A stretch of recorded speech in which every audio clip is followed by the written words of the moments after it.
the spot that we will pick up on is Thursday after you guys get out of your classes, going to your different professors. Um, Again, this is I guess you guys went on a mission. You came back. There was a week of classes, and then this is the week after that. So a full 2 weeks have passed at this point. Your professors catch you up and they say, hey, here's the homework assignments that you need. They give those to you and say, when you come back, if this takes extra time, just make sure to get this done. You should be fine. But you guys get out of class and meet up together to sort of decide, are we leaving tonight? If you guys want to talk about this whole Isilda investigation. The point is, you have the weekend to do this mission, and you can take extra time, like it's been explained to you guys before by Professor Ranth, but ideally, you're able to complete it in the weekend. The extra time is just like if you guys need it, if there's some extra traveling you have to do. Some students get sent out on a mission and they're gone for like 2 weeks at a time. So the option's there, but it's up to you guys whether or not you want to take it. So at this point, you guys are prepping for your next mission, deciding what to do next. Marcel would turn his cloak in many fashions into a cloak that's more desert themed. Ooh. You're gonna blend in. We're not gonna be able to see you. He's still wearing his normal cloak, but the cloak is more devil themed. It's like, guys, don't worry, I'm wearing my silk. Silk sounds like a not great idea for desert. Wait, the tomb is desert, right? That is kind of like the temperature over there, like environment. I think so. Yeah, it's a pretty hot desert. Silk Deserts is better are usually than heavy hot. armor. What was that, Ava? Silk is better than heavy armor. Looks him up and down. Well, not in a fight. Well, We don't if speak you're about his too armor. exhausted to fight, then you won't be any use anyway. I'll deal with that when the time comes. Don't you worry. Or not, but yeah, sure. So is our plan to leave tonight? If so, Gwen, did you have something with Professor Ranth before we left? Yeah. I had a ceremony thing to do. Okay. A Also wanted ceremony? to look in the library real quick too. Okay. Do we want to go do separate things real quick and then meet at Ranth's office, I guess? Well, I think the ceremony's like right now. It's right so now. I think I need to go to that actually. Okay. I wasn't keeping track of time. Okay, well, I guess everyone who wants to go, we can go with you. On our way there, we can You speak guys to the can, like, professor for our mission. I don't know, stay and eat if you want. I don't care. What kind of ceremony is it? Something about bonding, like Now I'm interested. What? Zim's soul or something with like mine. I don't know exactly how it works. I'm not gonna lie. Marcel, you're not bonding with Professor Ranth. Oh. It sounds interesting. I'll come if you don't mind. Yeah, Okay. I'd love to see it I'm too. gonna Yeah, throw we all could one. come. I'm gonna throw pause. Maybe at the same time too.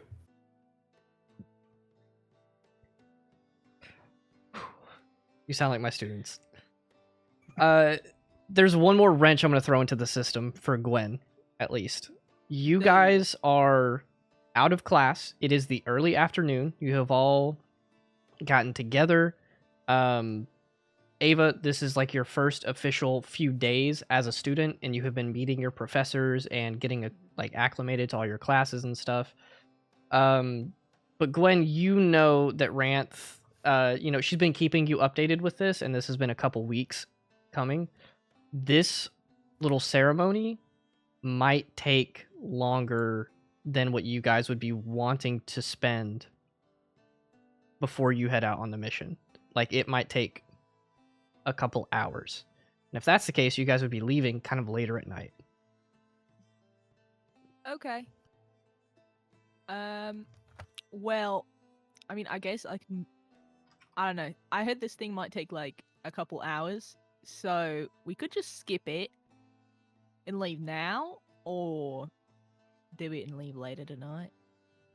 Also, it is technically Thursday. Like, I know, just to refresh everybody, you don't have class on Friday because you're being sent out on a mission. So you can either leave today, Thursday, or spend one more night here and leave tomorrow morning. Well, does this ceremony like help you develop any skills or something that could be helpful with the mission? I think so.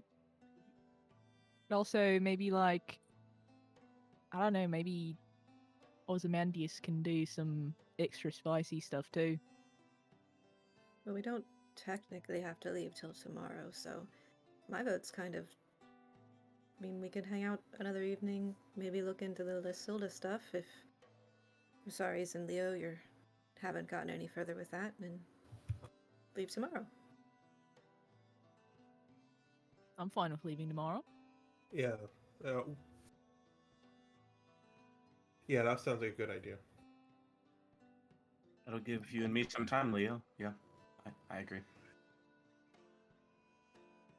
All right. Time for It's a what? bonding Where should we time. start? To find Lysilda.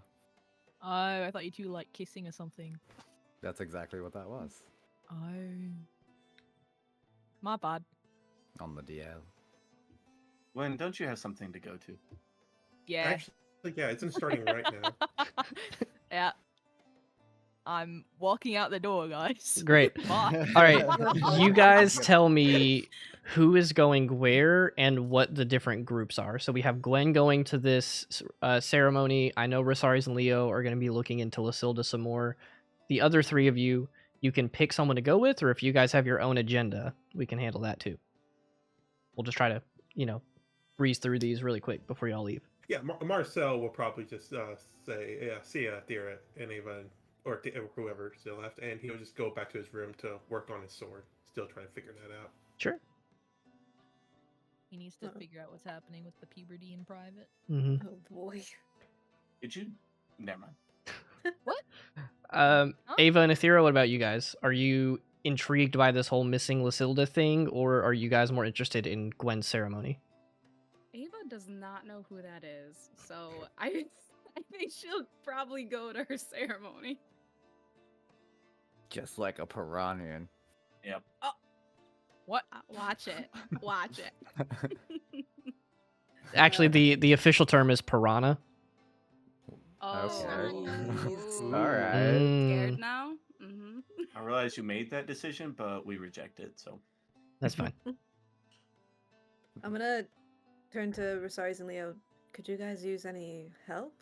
How's it going? It's not really going all that well. I think tonight our main focus is to try to get some help from professors, and I may ask Echo to look into Reggio for us, because he creeps me out, not gonna lie. A lot of dead ends. Okay.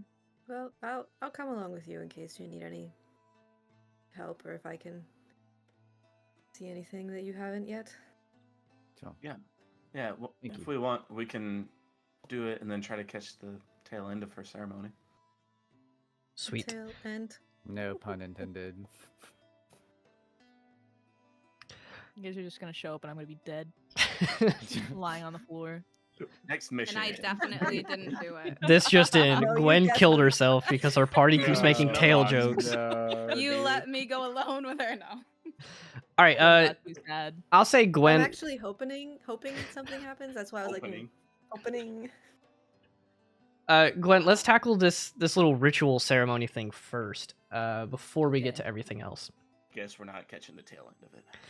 No. So like I told you, it's gonna take a little bit of time. Professor Ranth and Baron informed you that it's not gonna be a quick process. The idea of doing this sort of more complicated magical thing of tying you to a living creature, it's not that it's gonna be super difficult. It's just that it's going to take time, and they had to do a lot of prep work for it. you go down to Ranth's office, you knock on the door, and Cilia actually opens it up, and she looks at you. Her hair is tied back, and she's wearing some like kind of loose, chill, casual clothing. She says, "Hey, Professor Barron and I are getting everything set up. Professor Ranth has all the materials we need. If you want, just go ahead and head into her office, and we have like a little circle set up, and you're gonna sit in the middle of that with Zim. Is he Okay. here? Yeah, he's in my bag.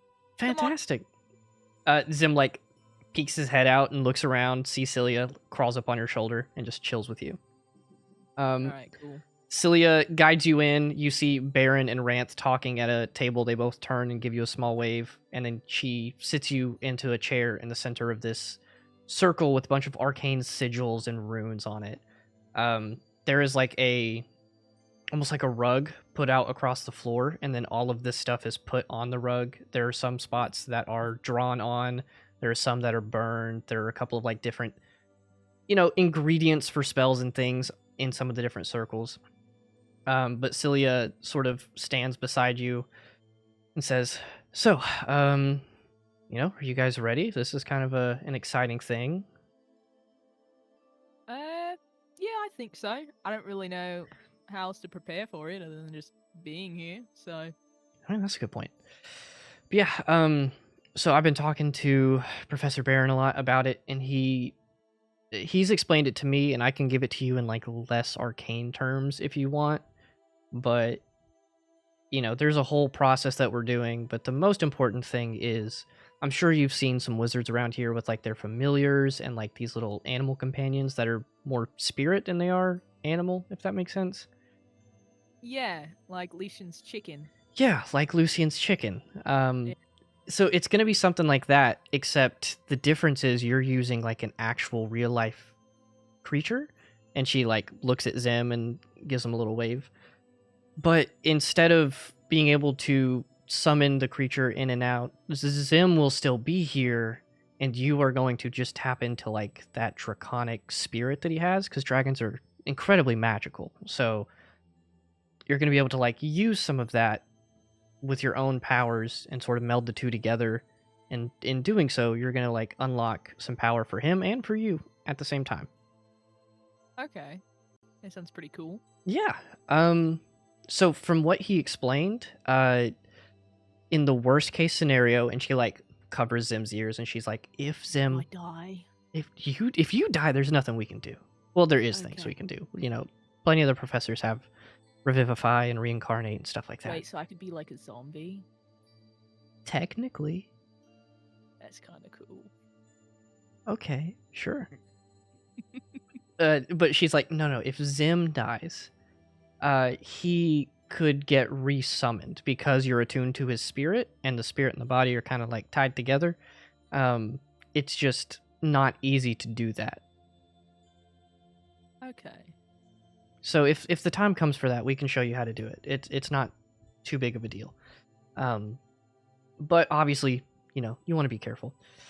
Yeah. So you'll be able to summon his spirit. You'll have Zim actually here, and you can use that spirit that you summon to like empower him and give him some extra powers and stuff like that. Okay. Yeah, nothing too crazy. She, kind of wanders off and talks to Baron and Professor Ranth, and Ranth comes over and she's like, "All right, so you're just gonna have to sit here, you and Zim. We're gonna do some pretty detailed and heavy magic. You guys are gonna like have a psychic link established, and you guys just have to keep a clear head. And just stay calm. It's gonna be a little exhausting. It's gonna, take a lot of energy out of your body, but it shouldn't be too bad. You Okay. just might feel really lethargic afterwards." Alright. Would food make that better, you think? Yeah, if y'all want a snack now, that's probably a good idea. Okay. So, Gwen takes out like a bag of popcorn from her bag and like just eats a handful, and then she gives the rest to Ava. Here you go. You probably want this. Yeah, I'm doing so much here, and she'll take the bag and sit back. You're um, welcome. Ava, Cilia goes over besides you and sort of guides you to a chair off away from where the ritual's going to happen. And she sits down and talks to you for a while, just asking like how classes are. She said that, her dad mentioned that we had a new student. She's assuming that's you. And you guys just kind of chit chat for a minute. Gwen Ranth comes over and she's still talking to you, and she says, "All right, if you're ready to get started, Baron and Celia are actually going to do most of the work. I'm not super in tune with magic, so it's not really my thing, but they're going to lead this whole process, and I'm just helping wherever is needed. So, I'm here Okay. for moral support. We're using my office to hopefully make it more comfortable. We're not like in a science lab or anything." Well, if you want a snack, I gave some to Ava. You can just take it. Sorry, Ava. I'll go steal some. Hey. Ranth swaps with Celia. Ranth sits beside you, Ava, and then like steals some of the popcorn.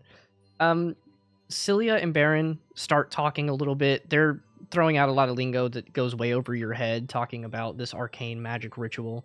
But eventually, they start by going between you and Zim, and then casting like a small easy spell to establish a psychic link between you two. And for the first time, you hear Zim's voice in your head. Whoa.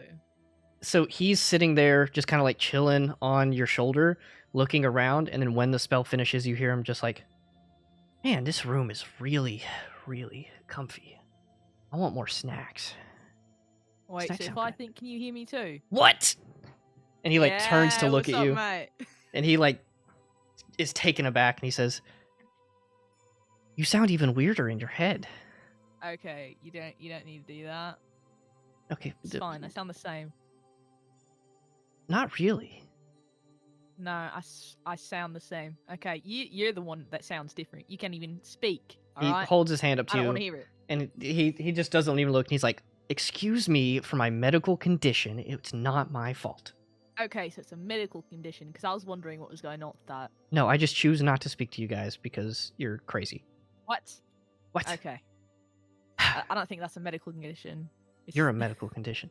Anyway, and he turns to look at Alright. Baron. They tell you guys to like, sit, relax, clear your mind, try not to argue. And then you see Baron and Celia both begin moving their hands, casting a ritualistic spell that's going to take the better part of, a couple of hours. But you guys just sit in the chair, you close your eyes, and you attempt to relax. Okay. From there, where do we find Rosaries, Leo, and Athera? In the restroom. Whoa! What? All of us in the same one. Pause. Which one?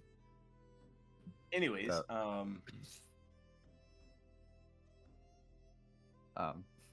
Where are we? You said the bathroom, dude. I was just kidding. That's what I'm asking y'all. Where did you guys go?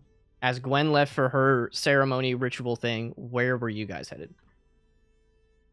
I think we should probably tell the fighter professor that we're gonna leave tomorrow. That way he has a plan for us. Sure. Let's go. And then from there, I think we could talk to Loomis, because he better have a stinking divination about where Lysilda is. Why is no one else worried? That's my question. Yeah, Shorty, have the Paladin professor said anything? I would say that like maybe you guys brought it up in class that day, so you asked like Tarada, and he essentially told you it's really not uncommon. Like the reason that the third year class is so much smaller than the first year class is because a lot of students will sort of hit that like skill bump that they can't quite get over, and a lot of them just kind of like give up. Or maybe they hit a point where they're like, I've learned enough, I'm happy with where I'm at, the rest is too much work, and I quit. So he is saying that he didn't see that from Lysilda, but the most viable option, like if she's not at school anymore, she probably went home. Silda wouldn't have done that. Yeah, if any Paladin was gonna drop out, it would have been Jeremiah. Tarada No. tries not to say anything, but he kind of gives up.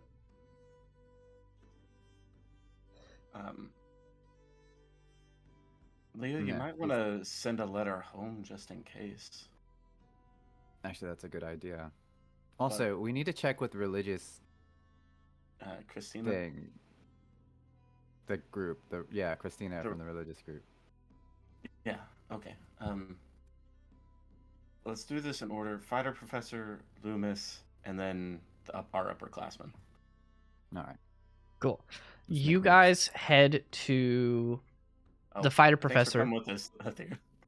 Yeah, thank I'm you. just like, yeah, most of this stuff I don't know much about. Just following you.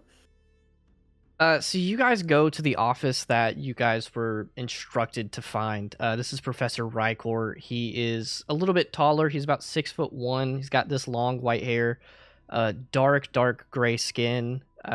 You guys go to his office out in the West Wing, where a lot of the fighters, paladins, and barbarians and the like are.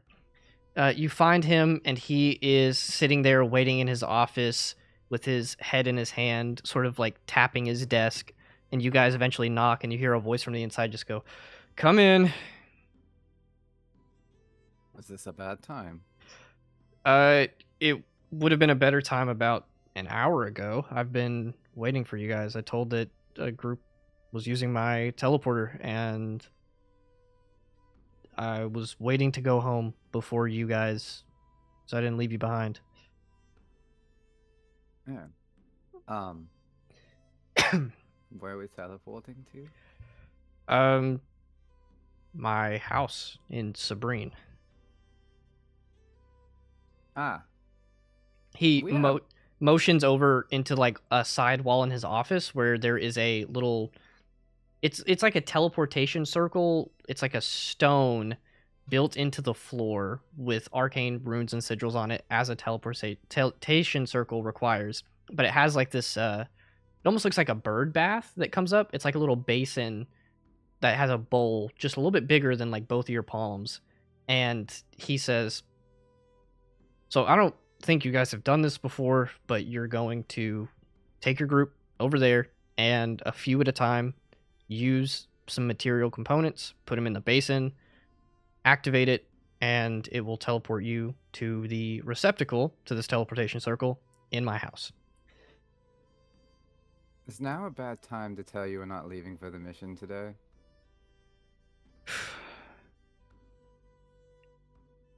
When do you plan to leave?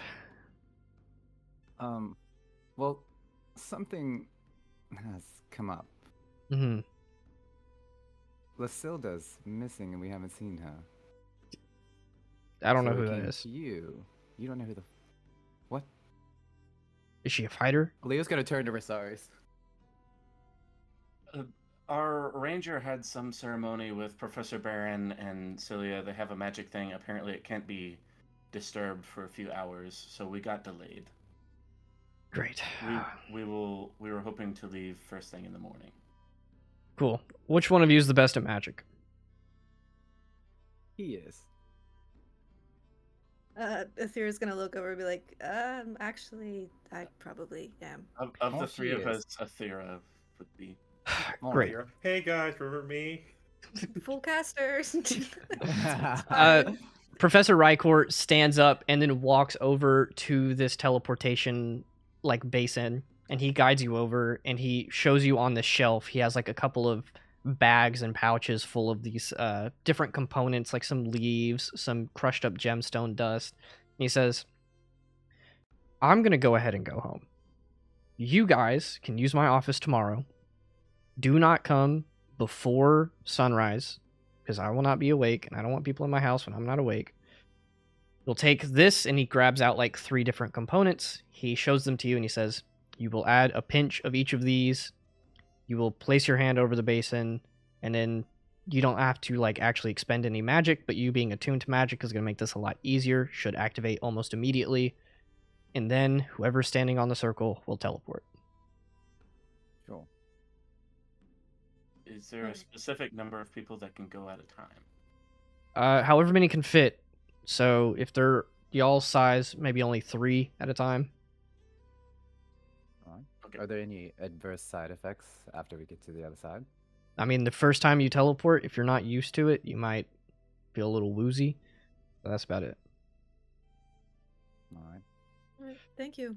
Cool, I'm going home. And he drops the materials in, slaps his hand on the basin, and disappears. You guys watch as like a little flash of white light encompasses his body, and he is gone. Goodbye. Well, I don't want to be on his bad side. He seems angry. I think we might already be on his bad side. I'm pretty sure Oh well, he's gone. he's really gonna like Marcel. Yeah. Let's go. On to Professor Loomis. Yes. And we head for Professor Loomis. Cool. You guys head down to just the main office area. You walk into the entrance to his office, and Mrs. Reichard is in there. She is his secretary, essentially. She handles a lot of the discipline problems for the school. It's this older human woman. Her hair's tied back. She's got big old glasses. You guys come in, and she says, "Can I help you?" We were hoping to see Director Loomis. No, we don't have an appointment, but he probably foresaw us coming in, right? She looks at her notebook, flips through a couple of pages. Yeah, why not? Go ahead. She motions over to the door. Been here. We're sorry. He's a Right. divination wizard. The wizard Billy's always talking about how. You talk to Look- Billy? No, but I can hear him. He's talked so loud about Professor Loomis. That's Oh, fair. Yeah, I believe that. Yeah, you guys go in, you check the door, it's unlocked, you open it, and the three of you walk into Loomis, who's like sitting there with his head sort of like drooping in his hand, like half asleep. And then as you walk in, he sort of like jolts awake and he says, "Whew, right. I don't know why I was doing that. Elves can't even sleep. I guess we can. What do you need?" Sleeping's a hobby. Sleeping's a hobby. Same. Director Loomis, one of the students has gone missing, Lysilda, and we were worried because she did not give any signs that she was dropping out. Did she drop out? Well, that's our answer right there. I Listen, it's not like students do not have to check with me before they drop out. They just stop showing up. I'm asking you, did she drop out? We don't think so. No, I don't think she did. All right, well, go find her. Has she not been reported missing from anyone else? Or like her No, professors? Yeah, alright. we don't take attendance here. Okay. Can't you, like, use your divination to figure out if she's in danger at least? Probably. Do Then you do it. want me to? Yes. Yes. Fine. He turns around in his chair, grabs like a box off of one of the shelves behind him, sets it on the desk, opens it up, and there's like just a couple of sticks in there. He takes them, holds them up, and he closes his eyes, whispers a couple of words in Sylvan, tosses the sticks onto his desk, and then they just like fall and pile on each other, and he just goes, that's not good. What's not good? The sticks. They're not What good. about the sticks? Tell me what it says. He points down and you see that like the sticks literally spell out "not good." Are you fucking kidding? No, you can read, right? How? No, it's not how I saw that going in my head. That is a Honestly. very practical application of that spell. Thank you. This is a little personal touch that I added to it. It's nice. Anyway, no, obviously the answer is not good. Okay, can Yep. you Noted. figure out where she is? Maybe? I don't spend a lot of time with students, especially not students who aren't mine. So it's not like I just know about her enough to just immediately scry on her. If you bring me some of her personal items, it would help. But honestly, I'm busy and I'm about to leave for the weekend and I'm not coming back. So you could check with Celia. She can help you guys out. What about the letter she wrote to me? Would that help? A little bit. All right. Leo's gonna pull out the letter. You give it and to read him. He takes it. Lewis. He folds it in his hands and holds it. Closes his eyes for a second. And he says,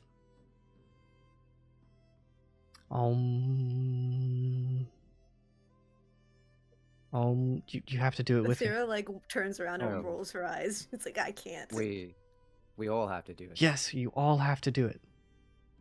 I'm not doing Do- that. It's not going to work if you don't do it. Will it Should work we if I hold- leave the room and don't do it? No, I have to have 4 people for this. All right. Okay, let's just do it. We should Fine. count I to 3 swear this Yes. is a joke. on 3. On 3. Okay. 1, 2, 3. You guys sound stupid. His eyes flash white and he casts a spell. I'm like livid. No. I think as he does the spell, I just lean into those two and I'm like, this is our director. Baron would be so much better. He sits there for about a minute with his eyes are closed, but you can see like a white light behind them. And then after that minute passes, he sets the paper down on the table again above the sticks that still say not good. And he's like, I didn't get like a specific spot, but it was dark. It was very hot, Dark and hot, like humid. like a desert. Is a desert dark, hot, and humid? I think Deserts deserts are Yeah, usually I- dry. Deserts are usually dry. yeah. Leo. She's in a rainforest? She's in a bathtub. I don't think so. I don't think so either. Anyway, if you find someone who knows her a little bit better than me, that might help a little bit. And he slides the note back to you and he's like, I've done all I could, kind of. Either way, this is a good challenge for you guys. I will make you a deal. If you find her, I will talk to your professors and convince them to give you an A on your midterms. We're going to get an A for finding a missing person. Mm-hmm. Leo, we were gonna find her anyways, so let's take the A. I was gonna get an A anyways too. I see her. That's not the point here. Alright. When gets an I A feel through, right? so slighted right now. I'm Oh. not going to lie. So wait, does that offer apply to everyone that would help us, like our party members? Yeah, sure. Marcelo's gonna be so happy, guys. I will say, though, you have 3 weeks before midterms. So if you want the A on your midterms, you have to find her before then. Was planning on it already. Great. Cool. Does Lucilda get an A on her midterms if we find her? That's a good question. Hmm. Her being alive did help us scry on her, so she did help us, and he said anyone that helped us would get an A on the midterm. He flips a coin, catches it, sets it onto his hand. He's like, yeah, sure. Okay, good. Great. And I'm turning around and I'm leaving. I'm so fed up. Yeah. Goodbye. Yeah. Thank you, Director Loomis. Tell me You're why so you came welcome. here and didn't just go to Baron. Right. Because currently Baron's busy with helping Gwen. You guys head in out. that man's office. I don't think he can think straight in his office. I don't think he can think straight. I Anyone. could throw sticks. I literally feel more fucked up walking out there. I'm glad he's not the academic counselor. How do wizard students pass their classes? Fair. I am so glad that he is giving off the exact vibe that I want him to. That makes me happy. Perfect. As you guys head out and leave, I know you have other objectives, but I want to tackle some other stuff that's happening right now. Marcel, you went back to your room and you were doing some more stuff with your sword. Will you mind giving us a little bit of insight onto that? And maybe you get some information. Maybe it's just like the past couple of days have enlightened you a little bit. What are you trying to do? What's the goal here?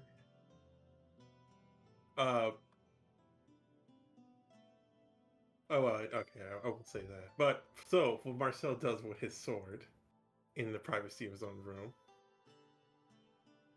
he is for him, it's mostly like kind of it's more like a very deep trance. You can hear me, right? Yeah, you're good. Okay, I was like, yeah. You just said Marcel with his sword in the privacy of his own room, and I got a little concerned. He's in kind of a deep trance, trying to really focus on speaking with the sword or trying to get something out of it, because the idea of his sword ever pointing at an ally was just like the worst. For him, that's like one of the worst things that can possibly happen to him, because he doesn't do that. And for the past couple days he's been trying to do this. He was becoming more secluded, cynical, honestly kind of frustrated with this whole situation, since a sword man who can't control his own sword isn't a good look, and it makes him feel very inadequate. So that's why he's trying his best to at least get something out of this. Yeah. So to try to figure out the goal here, would you say that you are trying to sort of figure out like why this happened, or maybe like how to control it? Like, what's the for this one would be why it happened. Yeah. That's where he would go with it. Especially with recent events, I'm gonna let you make me an Arcana check with advantage. Oh yeah, Arcana. Yeah. Actually, I'm tempted. I don't know what skill it would be with charisma, but because you're a charisma caster, Nat 20. Never mind. Yeah, shut up, Shorty. That'll do it. The easiest way to get me to shut up is to get a nat 20 on a skill check. So you sit there with your sword a little bit, like in this almost meditative trance state, trying to figure out why this happened, and you're really attuning to it. You're feeling the magic of Jacques. You're honing in on it. You're essentially doing the same thing that you do when you like channel it to cast Eldritch Blast, some of your spells, that sort of stuff.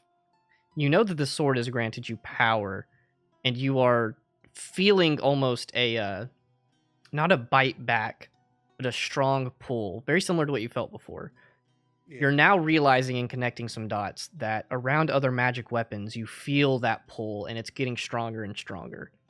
You think that the longer that you go without figuring out what that is and leaning into that, the less control you're going to have. The easiest way I can think to describe this to you, because again, there's not really any words here, it's mostly just feelings and emotions, would be that it's puberty. Your sword's going through puberty. He's a grown boy. But it would be that the sword, it almost mirrors your feelings. Like you get the feeling of like it's inadequate, so it's reaching out and lashing out and acting against what it should be doing because it feels like it's being restrained or controlled or something. So it's almost like you're seeing yourself in this. And it's kind of like the more control that you get, the less control that it has, so it's going to fight back until you guys meet in the middle. Yeah. Marcel is like trying to focus on the sword, and then as he keep looking at the sword, he noticed something. The reflection of it, and it was like, fuck, that's what it is. The whole scene culminates with Marcel staring at himself in the sword and just, I get it now! It's myself. Oh, I don't think I can hide this. Damn it, sword. You're not supposed to reveal.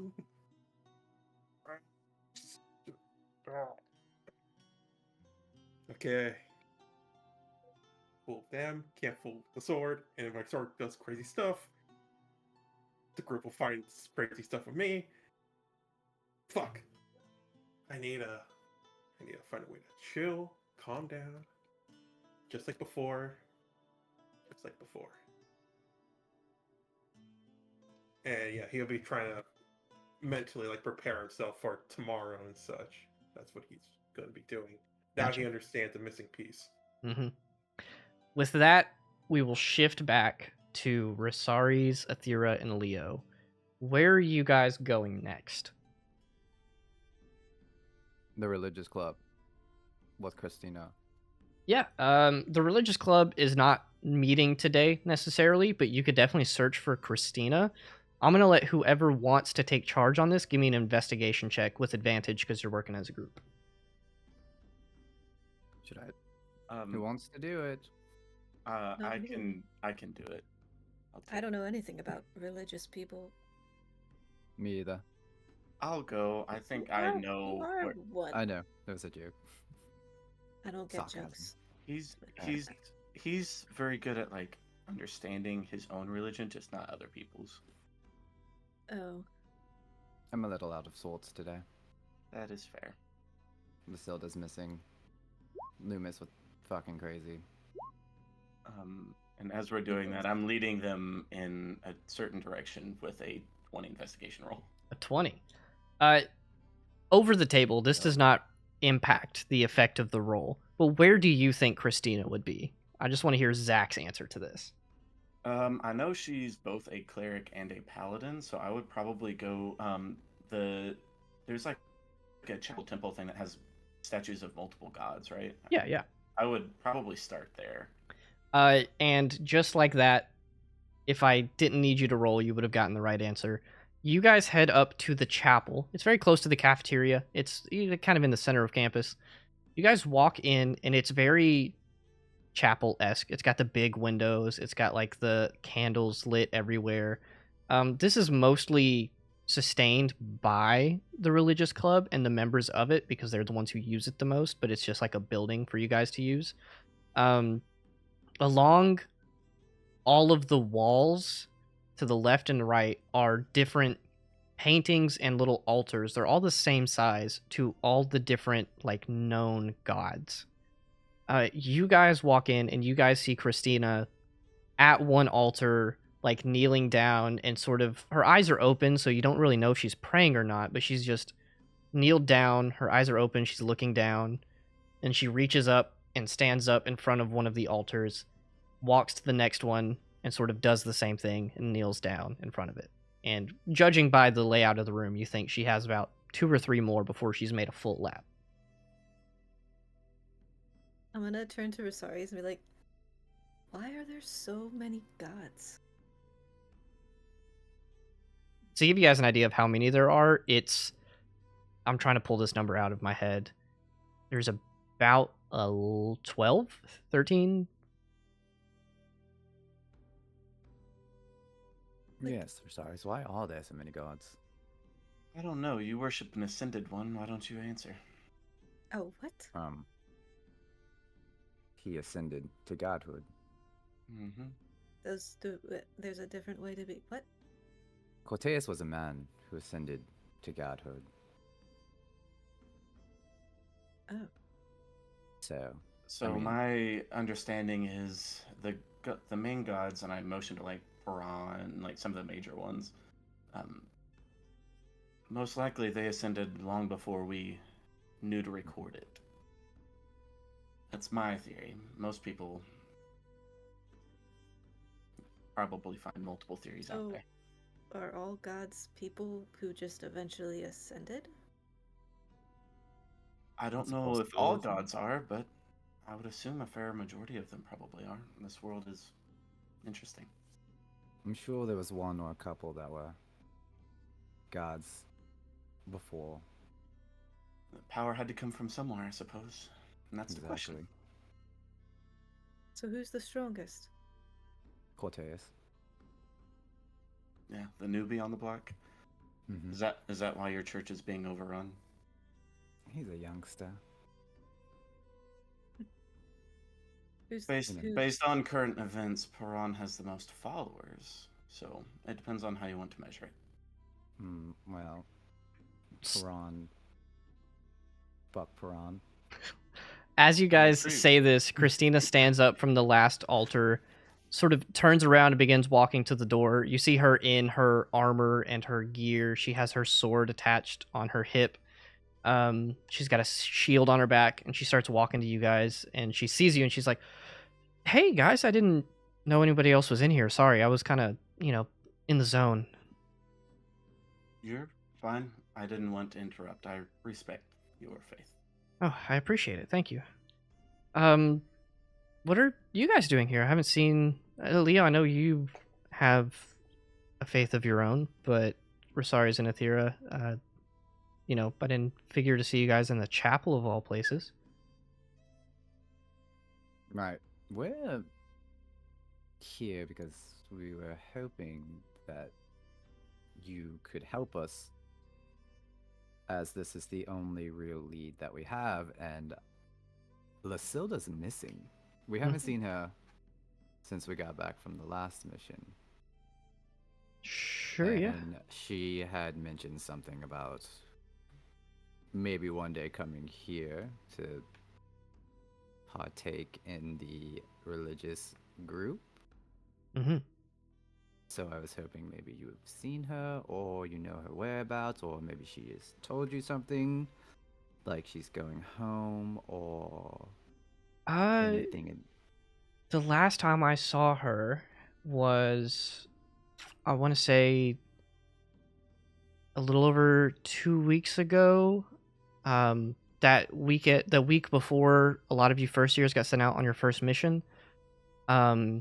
I saw her at the religious club meeting that week, and we talked for a little bit. She had some questions. Essentially, she has a very strong foundation in her faith about Corteus, but she just had questions about, like, well, I don't want to give too much away because it might be personal business, but, like, the idea of sin and, what is condemnable versus not. She had some things that she was dealing with that she had done that she felt really bad about, that she was, like, wanting to make up for. And I just kind of helped guide her to, prayer with Corteus, and apparently that was very successful. She came back to me the other day after that and said, like, that she felt a lot better, that she was no longer worried about the thing that she was talking about before, and that she even, like, felt stronger from it.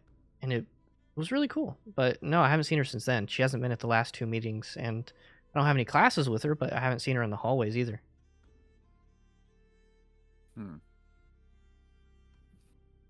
Well, that's really unfortunate. Yeah, do you guys know anything about the situation? You guys seem a little concerned, and, I only want what's best for her. I'm hoping that she's alright. She decided to drop out. I understand. It's fine. I don't think Lasilda would have dropped out. I didn't get the vibe either. Speaking of vibes, what do you think of Reggio? No one in my class likes him. And why is that?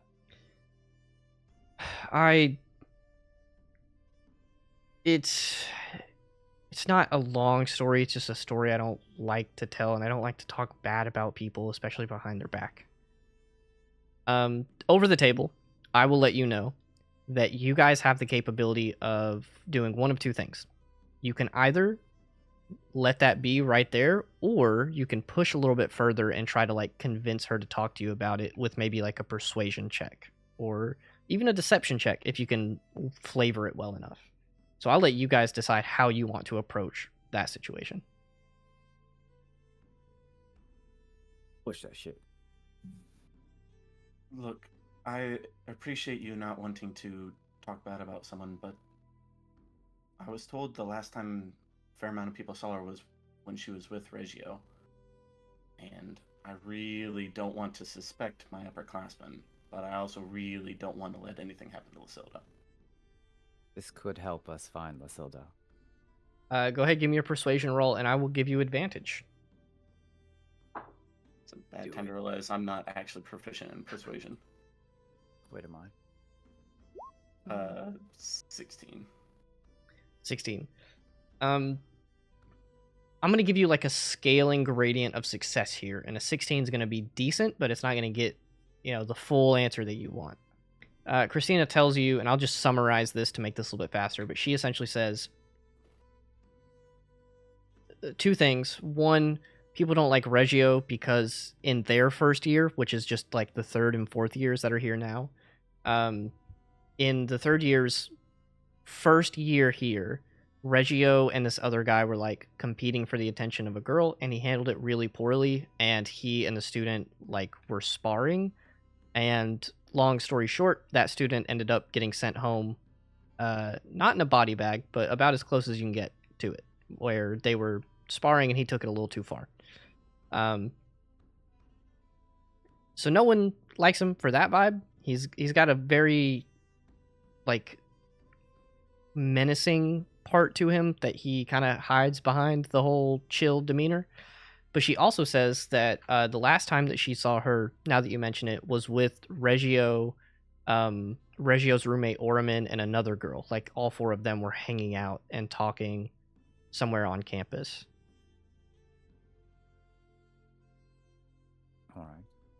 Was Orman one of the upperclassmen that was there at the training session? I actually don't remember. I'm gonna have to look at my notes from that day. Oramin, The guy with muscles, yeah. yeah, he was there. I remember. And was the girl? Don't tell me it was Echo. I'm gonna be ticked if that was Echo. Well, I think we got what we needed, Christina. Thank you. Yeah, sure. I mean, if you guys need anything else, I'm gonna be gone for a couple days. Me and my party are all heading out, but feel free to catch me when I get back or sometime around then. All right, I will do. Thank you. Cool. Yeah. And she lets you guys head out. We need to go find Reggio. We do. But what are we gonna do? The three of us taking on Reggio? Maybe. And do we might need. have What- time? I mean, we And do want to if make you- sure we get enough rest before we head out tomorrow. What if I ask Echo to look into him? That could be a good idea. We'll do that, and then we'll deal with Reggio once we get back from our mission. If he's willing to murder a fellow classmate for a girl, I don't know what he would do to get part of the Ardent Solace.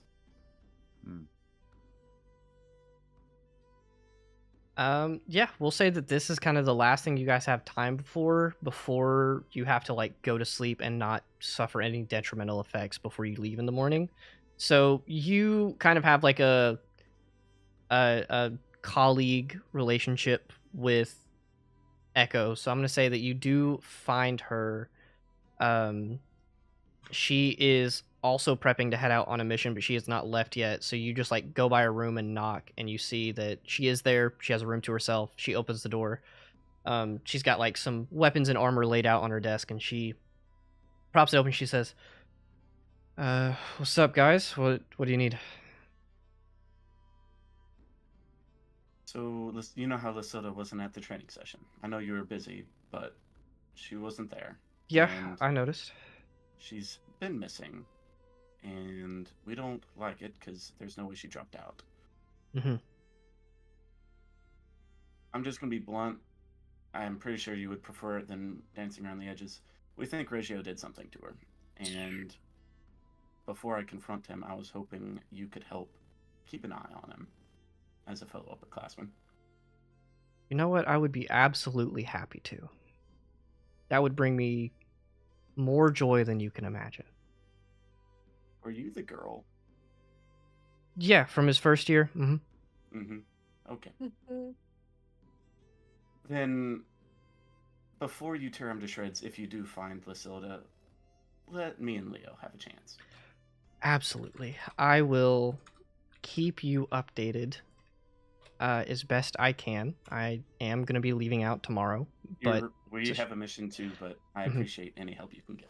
yeah, this should not take long at all. I might be back before you guys, so I will immediately jump on this. I appreciate you for bringing me this opportunity. I am just happy that you seem happy for once and you show emotion. It's not very often. Don't get used to it. She gives you a little nod and closes the door. Well, guys, I think that was the best decision we've made so far. Yeah, she seemed pretty excited about that. Yeah, I feel sorry for Reggio. Even if he didn't do it, I feel sorry for him. If he I did do don't. it, I don't feel sorry for him. I don't think I feel sorry regardless. How do you feel, Leo? I feel like you like her. Just going to. point that Athira, what out were you now. saying? No, I think this is a valid point of conversation. Rosari's rolled a hit real Yeah. quick. What? Rolled a hit. Roll an attack. Punch Leo. Oh boy. No, I'm just kidding. Nah, thanks. All right. So yeah, you guys can finish up your conversation, but I will ask: are you guys going to meet up with Gwen and watch the culmination Yeah. of her ritual, or are you staying? I back? was hoping to catch like the tail end of it just to see sort of Yes. the spectacular Yeah. fireworks. I'm not. I'm gonna go back to my room and get ready to leave. But before, I'm just gonna like look at Rosaris and go, "Don't forget to say goodbye to Kata." Turn over to Leo and say, "Don't forget to say goodbye to Hildegard." And then I walk away. You're the best. You know it. You wanna do that on our way over? Yeah, that should probably be the first thing we God, do. Athira is the best wingman ever. Yeah, no, for sure. Yeah, you guys say you're gonna meet up at Gwen's ritual. You guys both split up. Rosaris and Leo, you both find Kata and Hildegard respectively. They are both excited that you guys are heading out on a mission. Hildegard is not leaving out on a mission. She's gonna be here over the next, weekend. Kata is leaving on a mission, so her and her party are actually prepping to leave as well. Let me pull up who is in her party really quick. Let's see Yeah, if I it's- can remember. Thatch, Beatrice, Mhm, Cilia, Yep. the Owl guy and Sivik. Yep. That's it. So yeah, Kata tells you that they're prepping to leave. They're actually heading to the Averton region. So they're heading west of you guys right now. Not to Okay. actual Averton, but to like one of the cities in it. Yeah, I think I'd just tell her we should meet up after the mission so we can talk. She says, yes, absolutely. Full on. Also, to let you know, Rosaris, because you and Kata are so close, the comment that you made the other day about like staying on Yeah. mission, Kata has definitely. She's like, she took that. Give me an insight check if you wouldn't mind. And I'll, of course, give you advantage because this is someone who you are very close to and you can read them very well. 15. 15. It almost seems like Kata, she feels more almost insulted by the remark, less than she actually took it to heart. So maybe that conversation in the future is actually going to be kind of helpful. It still seems like she hasn't applied what you said, but she definitely heard it. Okay, sounds good. Cool. You head out. Leo, you find Hildegard. You and her exchange a really quick hug. She is prepping to leave for a mission as well, and she's like, I'm so excited. We're getting to go to Bosk. I love the forest. It's so pretty up there. It's going to be great. So excited for you. Good luck. Thank on you. Everything and come back safely. Where are you guys going again? The desert. The desert. Just the desert? Just to the desert? Place in the desert. Place in the desert. Sabreen. Sabreen. Sabreen. It's not Sabreen. there. Sabreen. Sabreen. Oh, no, Sabreen is gorgeous. I visited there twice now, I think. No, you'll like it. Just don't wear your armor. Right, yeah. We did some research before, and it Mhm. definitely said that would be bad. Yeah, like you could wear it for a little bit, but if you're going to be walking around, it's going to be way too hot for that. Even if it's early spring. No, you guys will like it though. Are you using Professor Rykor or Narath? Are you guys teleporting? Rykor, cool. Teleporting. Nice. Should be fun. Yeah, it should be fun. It's going to be great. Well, hey, listen, I'm excited. I got to go get some rest and, grab my stuff for the mission tomorrow. So I'll see you next week. Yes. See you when we get back. Yeah, she Good gives luck. you a hug, kisses you on the cheek, and then skips off. Heads out. I'm gonna go home now. No, I'm going to Gwen's. There it is. You're going to the desert now. Go to the desert. Leo just leaves. He's getting a head start on the mission. What am I supposed to Yeah, do? Oh, right, he's- the desert. It's nighttime. He just starts walking. Professor Rykor just wakes up and is just Leo standing in his house. It's the Uh, time. So you guys show up towards, again, you said it first, the tail end of this whole ritual that's happening. You guys see Gwen looks almost asleep. Gwen's seizing on the floor. Oh. Holy shit.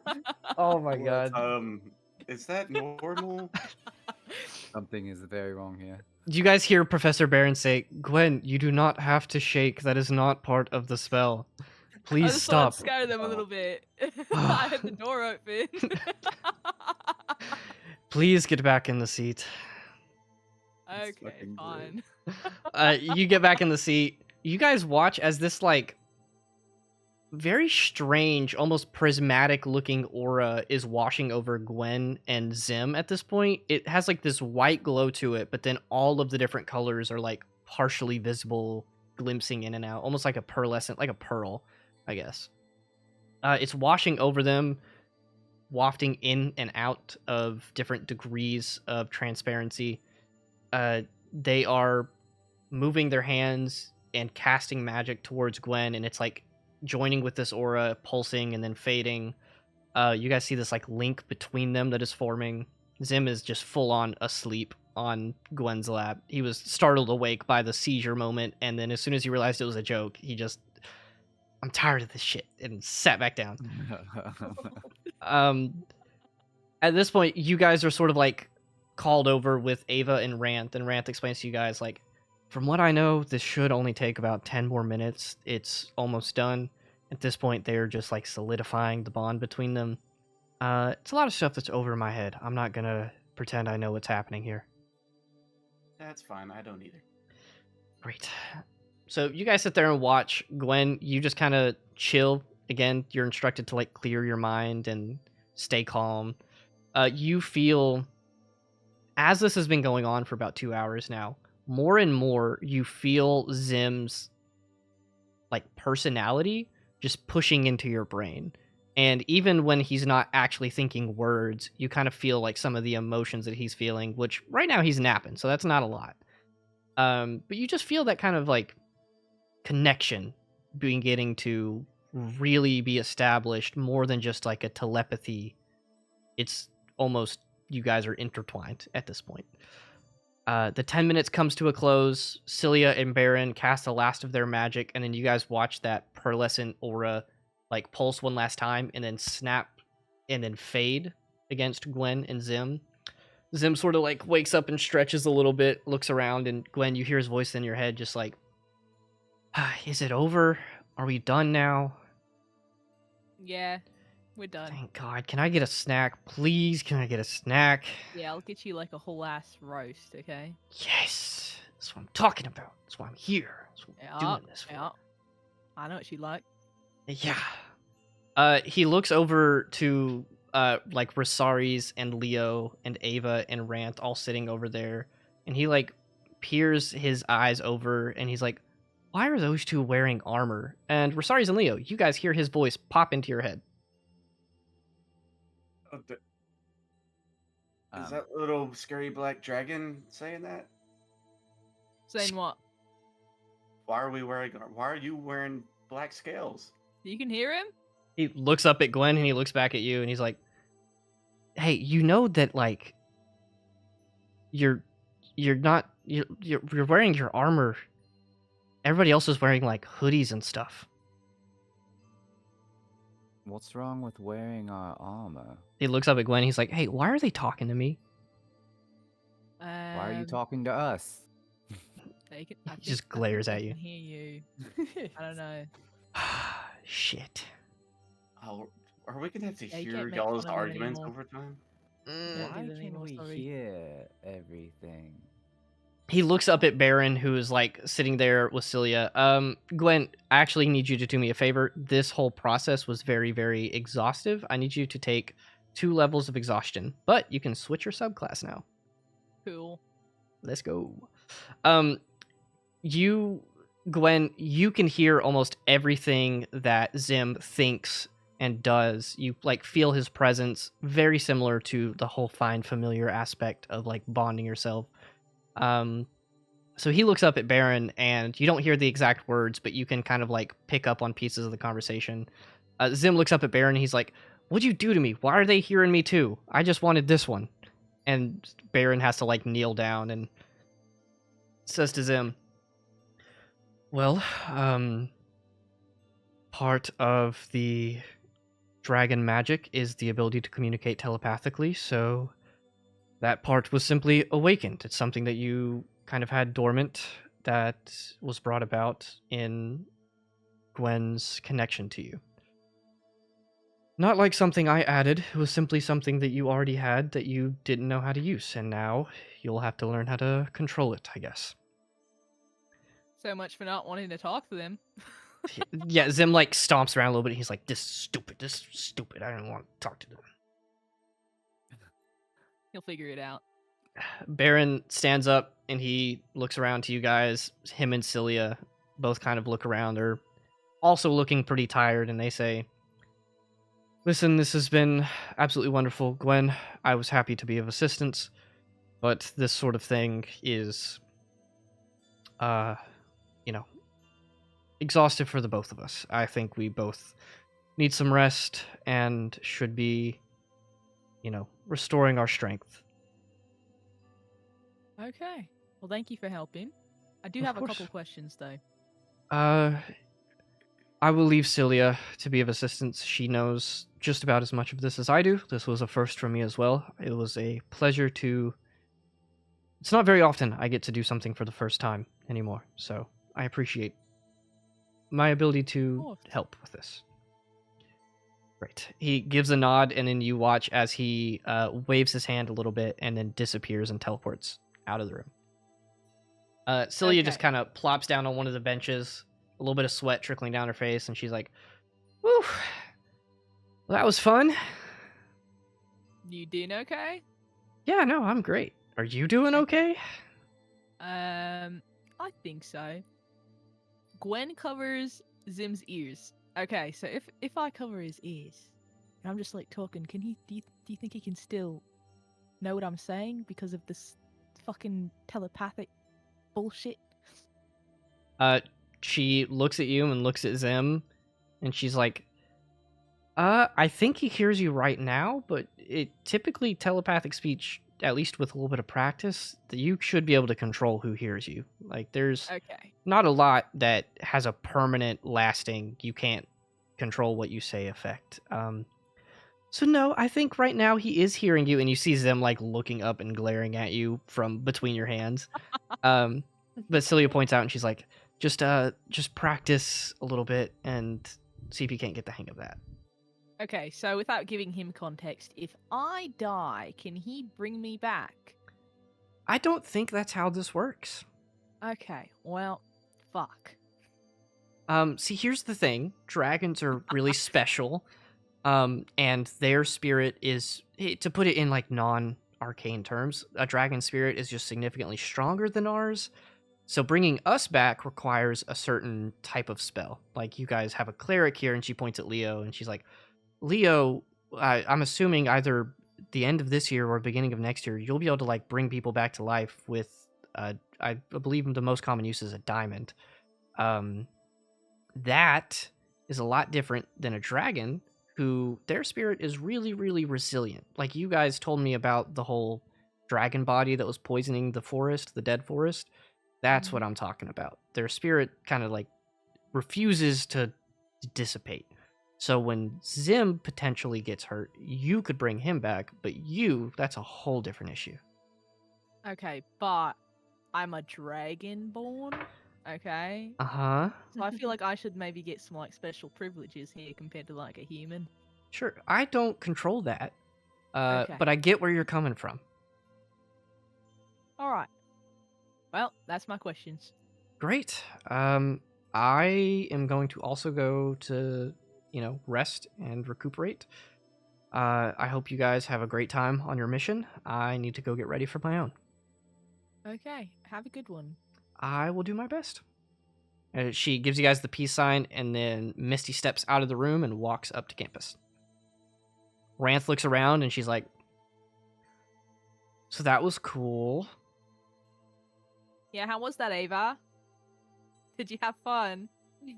She just gives a thumbs up and goes back to writing in her journal. Yeah, Okay, Ava, that was so fun. And she like hands you back the empty popcorn bag that she just ate all of. So, you guys are still in my office. Do you need anything? We could get Marcel if you want. No, that's great. No. We're good. How are you guys doing? Good, Well, I think. Well, we're still looking for Lysilda. Right. I wish I could be of some assistance, but I don't really know how I would help in this matter. I'm always It's fine. Loomis said if we found her, we got A's on midterms. So He did, and she looks over at Gwen and she's like, I had such a good test planned. It's fine. It's fine. I didn't know about this. she could still take the test. You would just have to give her an A. Please take the test. I'll take the test. Great. Just I'm for not telling you you. what it is yet, but it's really good. It's gonna be Yeah, fun. make it a surprise. I like Yeah. surprises. Cool. Like a pop quiz. Sure. Well, I guess Ava, you'll get pretty good grades to start off your time here. Yeah. If we find this person that's missing, There's no if. We're finding her. if you say so. it's a lot of ifs. So, don't you guys have a mission to be on right Yeah, in now? the morning. You're we doing can that stay in here the and talk. morning. Okay. Mhm. Great. I think Professor Rant maybe wants to go to bed or something, Yeah. guys. But Professor Rant, you can also just be blunt with us, and that's fine. I am Like, typically get the fuck blunt. out of my office. Yeah, Okay. hey, guys, I'm gonna go to sleep. Goodbye. Bye. Bye. Tell Marcel I said no, please don't. Okay. Is the library open? Library's open Okay. 24/7, Gwen. Okay. I'm going to the library. All right, you guys disperse out of Rant's office. She closes the door behind you. Gwen, you're going to the library. You inviting anybody with you, or are you kind of departing from the group and going yourself? I'm going to the library, guys. If anyone wants to just pop in real quick, you can. I don't know. Or I'll just go by myself. Do you want company? I mean, if you want to be company, sure. If not, All right. it is what it is. You can look up more desert things.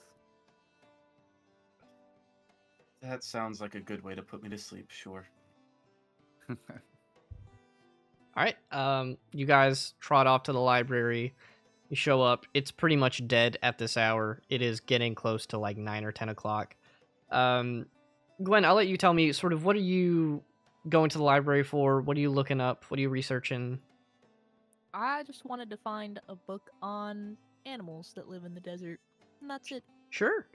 Go ahead and give me an investigation or nature or survival check with advantage. That's a nat 20. Thank you, Bean Dice. Shut up, Let's Shorty. go.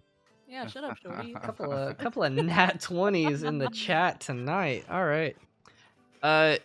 So I could just sit here and list off all of the creatures that live in the desert, but if you have any more specific things you're looking for, Yeah. okay. Cat, commoner, goblin commoner, halfling musician, hyena, jackal, kobold commoner, Okay. scorpion, vulture. Uh-huh. That's not in alphabetical order. How'd you? It's in order of CR. Okay. Anyway, What's that? Gwen, what are you specifically looking for? Things that would like be dangerous, things that are super common. What's the give me some criteria to work within here? Things that would be like the most difficult to deal with if we encountered, and stuff that would be good to eat. Ah, okay. So I'll go with the first one. A very common. You're researching. You find some information on like the culture of Tsabreen, the desert, that whole area. The first thing that you find is one of the most common creatures that lives in the desert. That is like a kind of a pain to deal with. There are things called sturges, which are like flying, almost like blood-sucking hawks. There are gnolls, which are hyena people, and there are these things called kruthiks, which are like large exoskeleton. They're almost like spider-like creatures. I'm actually just gonna search up a kruthik and show you guys what that looks like. I'm gonna have it up on the stream at least, if I can do that. I'm gonna have to check. Transition. So this is kind of what a kruthik looks like. It is. I'll send you guys the picture as well. They're big. They're a little scary. They're really weird looking. And they have like Ew. these exoskeleton armor pieces that are really, really tough to deal with. So I want that as a pet. You would. yeah, the thing that you find out about them that will help you the most is that kruthiks, with that like tough plate that they have on them, that like exoskeleton armor, is only on the top part of their body. There is a weakness on the underside. So if you manage to flip them over or get underneath them, they are significantly easier to take care of. Okay. There's not much information about like gnolls and the sturges. They're just kind of like regular animals. Those are the ones that you find out that are like, I'm gonna need to know how to deal with them. If that makes sense. Mm-hmm. All right. Not the edible variety. Edible variety. Camels are pretty popular. No, Mules they're are pretty the popular. tastiest. Gnolls are so tasty. Apparently hyena is more edible than most people think. Okay. And that's what I'll give you. Scorpions. If you want to take Snakes? that risk. Okay. Cool. I know a couple of you guys also went to the library. Anything else you guys are looking up? Leo would like to go to the bathroom. Cool. What's with you in bathrooms? Please describe Yeah, that what in is that great to do? detail. Make a Constitution saving throw. Leo would Bloody like Mary. to look around in the bathroom for a button to a secret chamber. What the heck? This is not a certain magical case. school What the fuck? in a widely published and famous. There are no houses. Okay. There's no houses. You can't speak to snakes. I wanted to I be sure. actually can speak to snakes. What are you Sure, talking but about? we can speak to dragons now, apparently, though, but snakes are too far. Yeah, too much. Breaking the rules of physics here. I'm just going to read about deserts. Yeah, I know I gave you guys some information before. I'll just kind of recap it. The most important things are, if you do not have a like water source, you will begin taking levels of exhaustion as you stay in the desert. If you are wearing heavy armor and you were traveling around, you will begin taking levels of exhaustion. Medium armor, you'll roll a con save with advantage, as opposed to like heavy armor is just rolling the save normal. Light armor is typically fine, and there is a specific garment. I don't even know how to say this word anymore. I'm done. There's a specific clothing piece that people in Tsabreen wear specifically that they have made and manufactured that helps like resist the heat of the desert. It's very light. It's very airy. It almost looks like a giant scarf that people will wear, almost like a toga. Like they'll wrap it around themselves, put it over their head as a hood, and that is what a lot of people use if they're traveling in like super sunny, heated environments, because it protects you from the sun, but it's very airy and it doesn't, trap in your body heat. Perfect. We'll have to get one of these when we get there. When we get there, yeah. But with that, I believe you guys are all going to your room to go to sleep for the night, right? I'm gonna visit Thatch real quick. Gwen goes to Thatch. You go to Thatch's room. You hear some loud banging sounds of like metal against metal from outside of his door. Just thunk, thunk, thunk, thunk. I just knock back on his door in that same rhythm. He pauses for a second, and you hear his voice from inside just go, "Am I hearing things? Is there an echo? Hello? Thatch. Hello? Hello? Oh, come on in." Okay. Like one opens the door and steps on in. Did You look, you- he is at I- his desk, goggles fully on, and you see him like beating a piece of metal on his wooden desk and scraping that thing all to hell. Your eyes look fucking huge. Your eyes look huge. Okay. Did you make any progress on the string? Maybe, perhaps. If not, that's okay. Oh, yeah. And he How's it- points over to the wall, and you see your bowstring hung up on like a hook on the wall, like just tossed over it. He's like, Okay. okay. So I tested it out, and he like looks down at his desk and continues tinkering as he talks. So I infused it. I tested it out. I shocked myself a lot. I made some tweaks to it, Did but it it feel should nice? work. No, I didn't like it. I personally like the feeling of electricity. That's weird. It's pretty nice. That's weird. I feel like you have to get used to it when you breathe it. So But listen, I got it. I did it. There was a little bit of dust left over. I'm trying to see if I can't use it on like a little piece of metal. But it keeps shocking me, and I keep hitting it in response, and it doesn't like it. okay. Do you need me to hit it? Do you want to? Do you want to come touch it?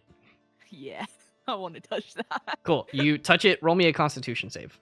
Okay. It is literally just like a curved piece of metal, almost like it should be flat, but he's hit it so many times that it's like bent and sort of curved up into almost a bowl shape. I got a 15. Cool. You take 1 point of lightning damage as you touch it, and like before your finger even gets there, it like zaps you, just a little bit. Whoa. He's like, "Yeah, That's see? pretty cool. Do you want to hit it now? It makes me feel better." Yeah. Cool. He hands you his little hammer.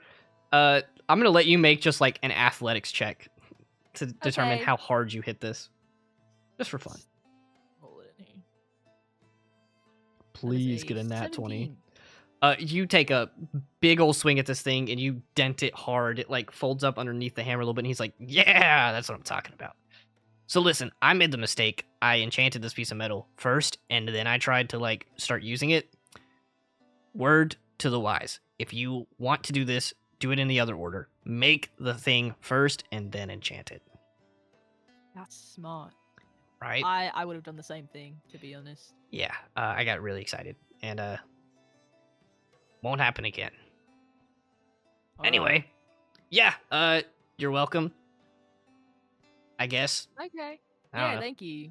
I'll repay you with the food when I come back from my mission. Cool. I'm all for that. Okay. So Great. we're heading out tomorrow. Okay. Alright. Well, thanks again, Thatch. If you see Beatrice, tell her I says hi. Cool. Or I guess bye. Yeah, I'll see her tomorrow. I'll tell her hi and bye. Okay, cool. Okay. Alright, bye, Thatch. Have a good night. Goodbye, you too. You Thank exit you. and you close this door. Yep. There's one more thing before we take a break. You guys all go to sleep throughout the night. It's early spring. Some clouds roll in. You guys hear some light rain pattering against your windows.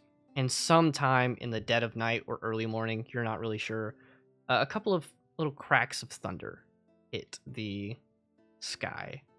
Leo, would you mind making me a wisdom saving throw really quick? Sure.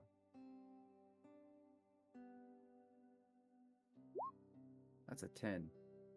Cool. You are in your bed, sound asleep, and then one of these cracks of thunder hit, and you immediately, in your dream, like begin tossing and turning, and you don't have a lot of control as you're shunted into a sort of weird dreamscape vision kind of thing. You don't have any control over it, but you're just like pushed into a new setting. You're feeling very stressed. It's not a calm feeling by any means. You're in the cafeteria looking around, and you see a bunch of the students, just like how you are at school. You walk in and there's everybody walking around, but all of these people are like really blurry, and then where their faces are, there's no details. It's almost like super hazy, and you can't seem to make anybody out. Can you give me a perception check as well?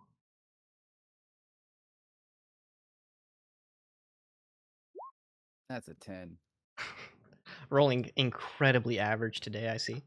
All right. You start looking around, very confused by these people who their whole bodies seem to almost be like magically blurred out. Um, Out of the corner of your eye, you see someone who's very detailed, and you turn to look, and then they disappear. And then you're still looking around, and then off towards the side of the cafeteria, you see it again and look, and they walk behind someone who's blurred out, and then they disappear again.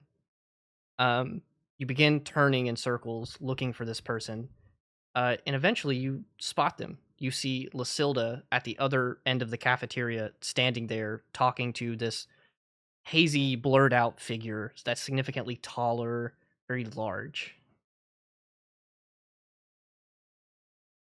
I'm gonna try to walk towards them. Sure. You begin taking steps towards them, and every step you take, it's like they get 2 steps further away. Interesting.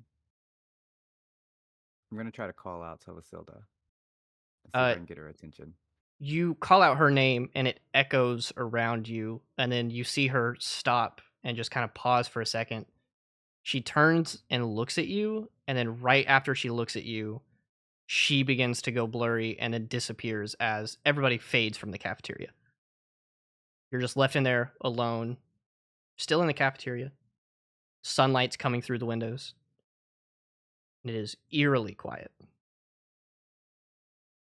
Is Lasilda still there, or Nope, is it just everybody's me? gone. Interesting. Can I try to? What? Does is anything like standing out to me in the cafeteria? I won't Object. have you roll perception again, but you do hear like Good food. whispering. Yeah, the food is incredible here. You hear some like whispering coming from behind you, like towards the door of the cafeteria. I'm gonna walk towards that. You turn and try to begin walking, but your feet are stuck to the ground and you cannot move.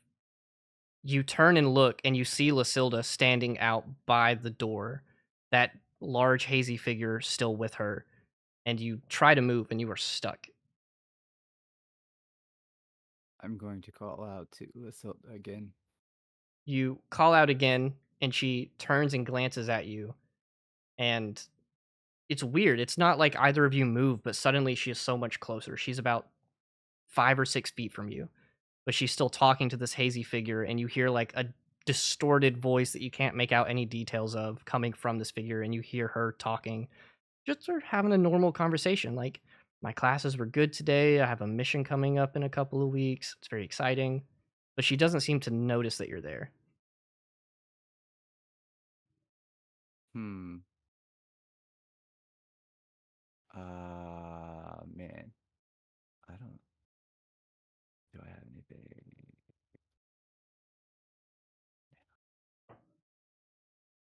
Um. Am I like in my armor and everything? Like, Yeah, do I you're have in my your like your shield and stuff? normal getup that you walk around with every day. Um. I'm gonna try to take off like one of my gauntlets or something and throw it at her. Sure, you take off your gauntlet and you toss it, and it like smacks into her shoulder and then falls on the ground. Okay. Can I make out who she's talking to? Like, if it was like Reggio or someone, would I be able to make that Hmm. out? Give me an investigation check with disadvantage. That's unfortunate. Ew, 8. No, you know that Reggio's kind of tall, so like this potentially could be him, but you're not like the details are so blurred and sort of distorted that you can't quite actually put a body to it. Okay. But Lasilda is still standing there, like just a little bit out of your arm's reach, just a couple of feet away. Okay, so I think now I'm going to. I guess I'm gonna like hold the amulet that I had that I just recently had crazy stuff happen to. And I think I'm gonna try to. I'm gonna pray to Corteus Sure. for guidance. I would love to hear what you say, because that might change what's happening. I have no idea. I guess it would just be something like, um, I have no idea. Let my decisions be swift and true. Give me guidance. In that moment, you close your eyes for a brief second and you pray and you open them and you see that the floor underneath Lysilda just fully disappears and she begins falling, and like the time seems to stop as she descends into like this black pit and is frozen, falling into it. Is it hot and humid? It is a little warm in here. I'm gonna try to I'm gonna try to move as Yeah. hard as I can and try to get to her. You move and you can't like walk anywhere, but this pit is right in front of you, so you could like lean down and reach down to her. That's exactly what I'm going to do. Cool. You reach down and she is inches away from your fingertips, but you cannot reach her hand. She is reaching up as she is falling and she was flailing, but she is about 6 inches away from your hand. Like there's no way for you to lay down anymore and reach for her. She is just out of reach. And you hear whispering coming in. It's very subtle, very soft, some words that say, I can help. Reach harder. Interesting. I think I guess when Leo hears this, he's going to, or I'm going to reach as hard as I possibly can. So you Get kind to of like Lysilda. lean into what this voice is saying and try to Yes. extend even further. You do, and you watch as your hand does not move, but like this magical energy reaches out and grabs her by the wrist and pulls her up to you.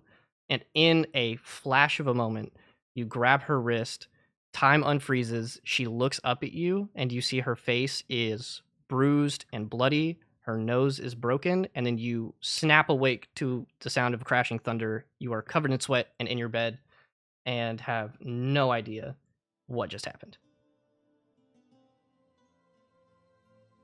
I'm going to get up for a second, kind of shake off what just happened, and I'm immediately going to Rosari's room. Sure. You dash over to Rosari's room, knock on the door. Rosari's, you're probably dead asleep. It is like 4 a.m. Too damn early for this. You I'll hear probably. Pietro groan from his bed. He's just like, oh, you get it. Yeah, I figured you're useless. I'll get up and walk over to the door and I'll open it. Yeah, can I help you? And when you can see, I guess at first glance, you can see Leo's in a panic and sweating and kind of breathing heavy. And Rosari's, I think Corteus was speaking to me about Lysilda.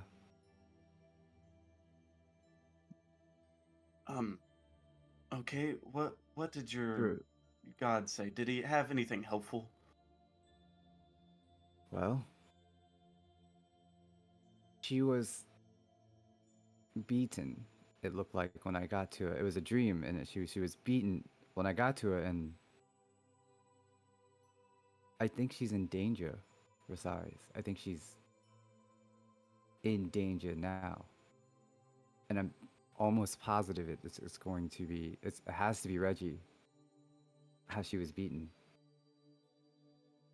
Then when we get back, we'll deal with Reggio. It may be too late. I mean that's what I'm saying. It's like we Then- have to go now. We have to go now. Now. Now, and are you gonna help me fight? Yes. No. I don't know. That's what upsets me. You come to me asking to fight an upperclassman in the dead of night, and you're not willing to do it yourself. Rosars, we just have to get to Lysilda. Then where will we go? Reggio's probably Reggie. on a mission. He's probably on a mission. Do we know that for sure?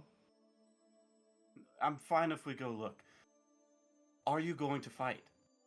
I am not going to risk my life to fight an upperclassman with someone who sits there on the sidelines, heals me so that I can get that HP ripped from me again and again. We may not even have to fight, Rosars. Then what happened to It's Lysilda? Lysilda. Then what happened to Lysilda? How is she hurt? I don't know. You don't think But that's not going to happen to us? whatever this was, it was premonition. It was a vision, Rosars. A vision from some god who ran from his job. Your god ascended and left this world behind to let me deal with the problems, to let your church ruin my life. Look. Whatever it is between us, whatever you have against Corteus, the church, I don't really care at this very moment, Rosars. Lysilda is in danger. And fight. Does it for matter her. whether I fight or not? Yes, because I may not be strong enough. And if you don't have the conviction to fight for what you believe in, then let me guide you to it. I'm gonna take my knife that I have on my waistband, pull it out, and start carving Lysilda's name onto my shield. And then as I finish, I shove the knife into your hands and say, fight with me, for her. You don't have to kill. I'll kill if it comes to it. But fight.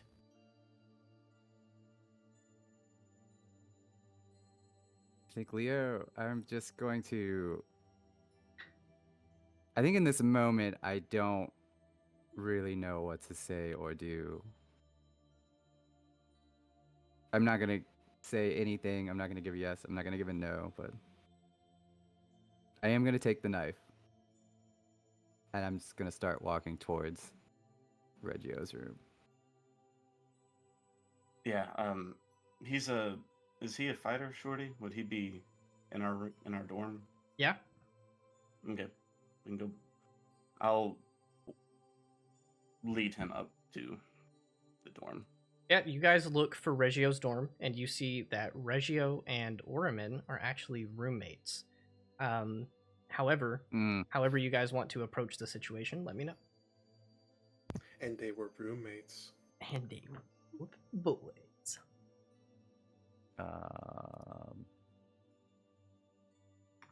Can I hear if there's any snoring coming from the room? Give me a perception check. Oh, Leo's gonna get me killed. 12. Nope. No snoring.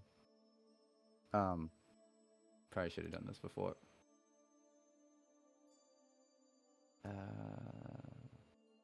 Well, I guess let's just go up and knock. Yeah, I'll take the lead, I guess. And I'll go up and knock on the door.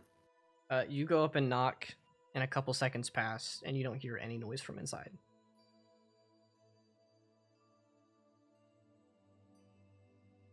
Is there any way for us to get in?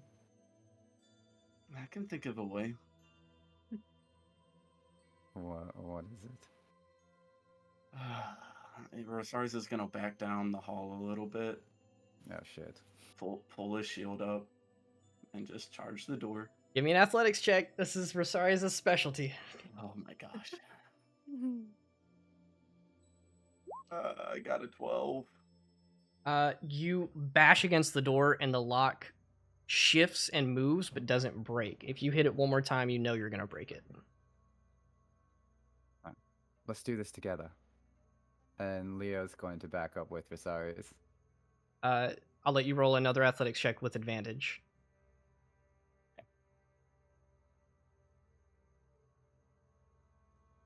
25. There go. it is. You both run at the door in that short little span that you have in this hallway. Rosarius' shield hits it and knocks it clean off the hinges, and you both fall and tumble into the room.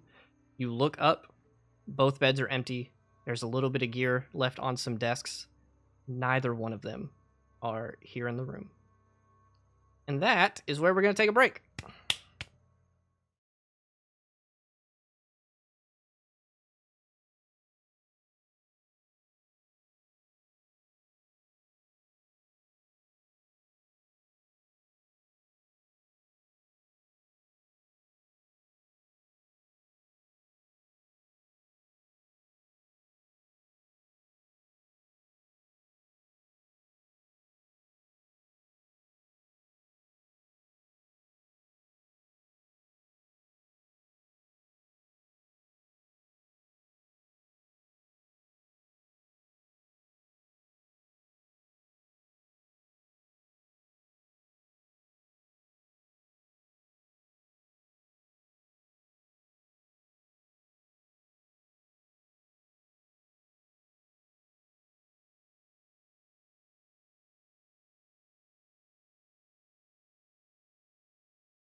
Recap.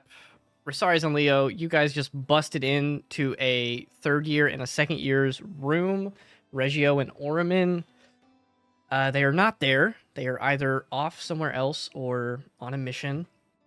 But it is, 4 in the morning, so I'll let you take your guesses. All of this was inspired by Leo getting that weird dream vision thing. I don't even know what to call it. I'm the one who made it up.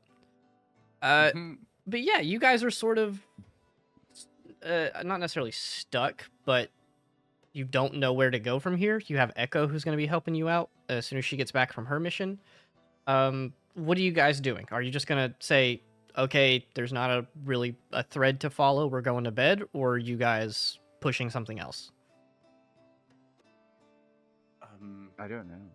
That equipment on the table, just a quick look. Does it look like Lysilda's stuff? No. You would know Lysilda's weapons and armor, and it's definitely not hers. Sword? No. Okay. Yeah. I told you they were on a mission. Let's search their room for anything at this point. I'll look for letters that have like the Church of Corteus stamp or insignia on it. Give me an investigation check, and if both of you are doing this, give me it with advantage. Do it. 17. Cool. On a 17, you actually don't find much about what you were looking for, but there is one piece that is given to you. No, Juan is excited. I mentioned One Piece again. There's like a little calendar that they have in their room with all of their events and stuff planned on it. And you see up on the calendar, it says, in quotation marks, double date with Talon and Lysilda. This was in the past or in Yeah. the future? This was a couple of weeks ago. About when... Wait. Like, I'm assuming this was when everyone saw her, probably, with him. That like right before you guys left, or like shortly after, like the weekend that you guys left, it was sort of in that time frame. But was Talon the one that Marcel was talking to at the Magic Atom sale?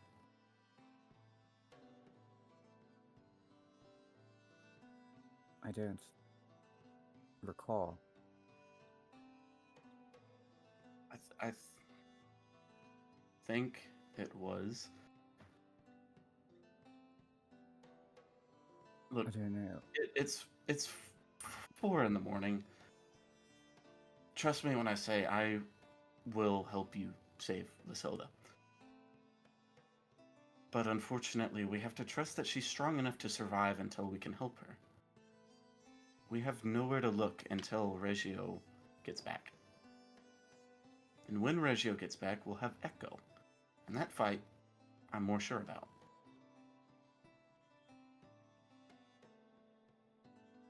All right. I don't know. That vision was vivid. You have faith in Corteus. Let that guide you. I have faith in Lysilda, and I know she's gonna give them hell until we can find her.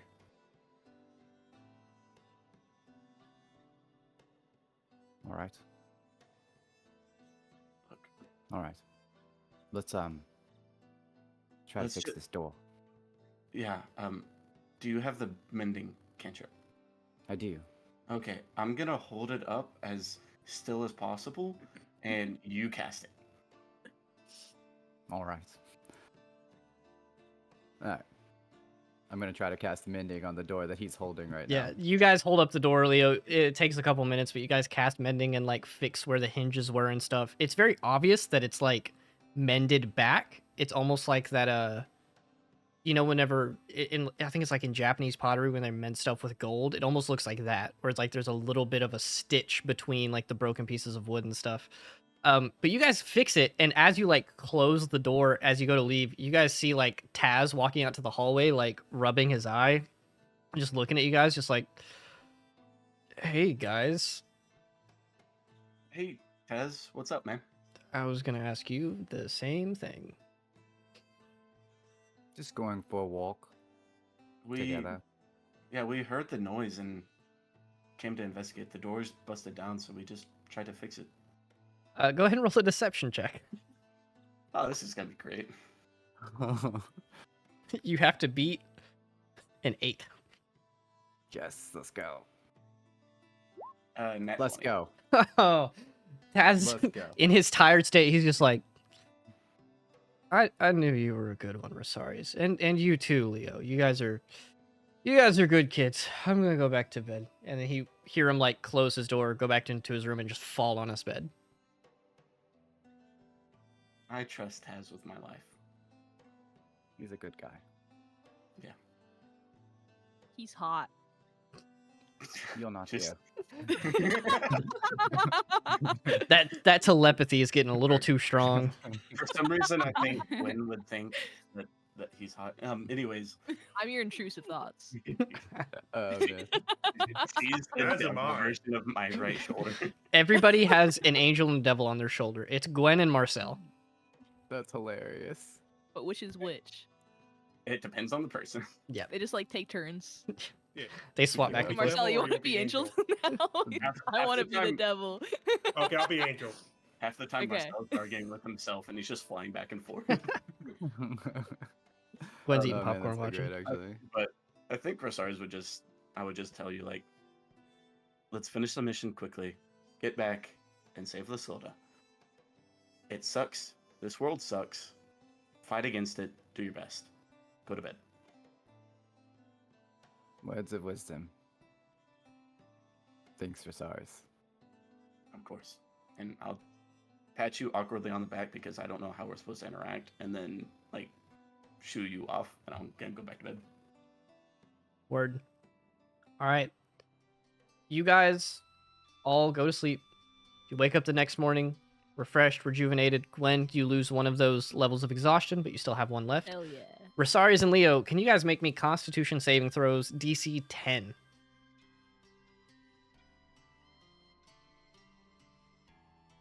13. Cool. Whoops.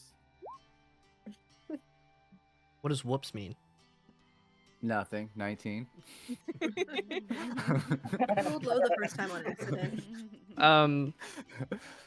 So you guys are okay. You're a little tired, but you don't suffer any levels of exhaustion. But you guys wake up. You eat your brekkie, like Gwen said. Feeling pretty rested, feeling pretty ready. You guys meet up together, sans Lucian. I would like to say that at some point he told you guys, like, hey, we have 7 people in our party. Not all of us have to go on every mission. I asked, trust me, I checked. I'm sitting this one out. Traveling through the desert, not my thing. I got a lot of work to do. You guys go on without me. I'll join for the next one, I promise. Pussy. The desert is Just kidding. perfect for you. But Lucian says he's gonna stay back. You guys meet up. I'm gonna say you're at the cafeteria right now, going over any last minute plans that you might have as you guys go to Professor Rykor's office to teleport to Tsabreen. Cool. Yeah. If Marcel could, he'll just buy another water skin so he can fill that up with water. Yeah, taking some extra water, not a bad plan. Yeah, I'll buy another one too. I will say that they're Copycat. super cheap. They're probably just like 2 silver a piece. So if you guys want to buy like spare water skins, I'm assuming you already have one. That will Yeah. essentially allow you to have water to sustain you for like 2 days, regularly drinking it. Okay, well then I'll buy 3. Go right ahead. 2 silver a piece. Zim needs water too. That's right. Yeah. Mhm. I mean, if he dies, you can just bring him back. That's not nice. And that costs money. All right? True. It's less expensive to just water the boy. Water. It's like a little plant. Yeah. I think my plan is to take my armor off once we get to Tsabreen, and I can get my hands on their shawl toga things. Oh, the So other I'll still get thing armor. that I should say is Lucian, knowing that he's not going on this trip, he does give one of you guys, whoever wants to take it, the bag of holding that you guys have. I'll take it. No. Do we trust Marcel with it? No, there'll be a bunch of random crap in it by the end of the True. venture. How did you know my plan? I mean, Yes. Leo, why don't you have it? What am I taking? Sorry. I'm I not was sure reading a he's the spell. best option. Oh, okay. Is there like a little bundle of wood I can buy too? Or if we need to make a fire? I'm going to just make a roll for that because I have no idea. Okay. That's going to be a negative, Captain. Okay. Yeah. Ava, is there any wood in the desert? Well, you could try looking, Gwen. Oh, Jesus.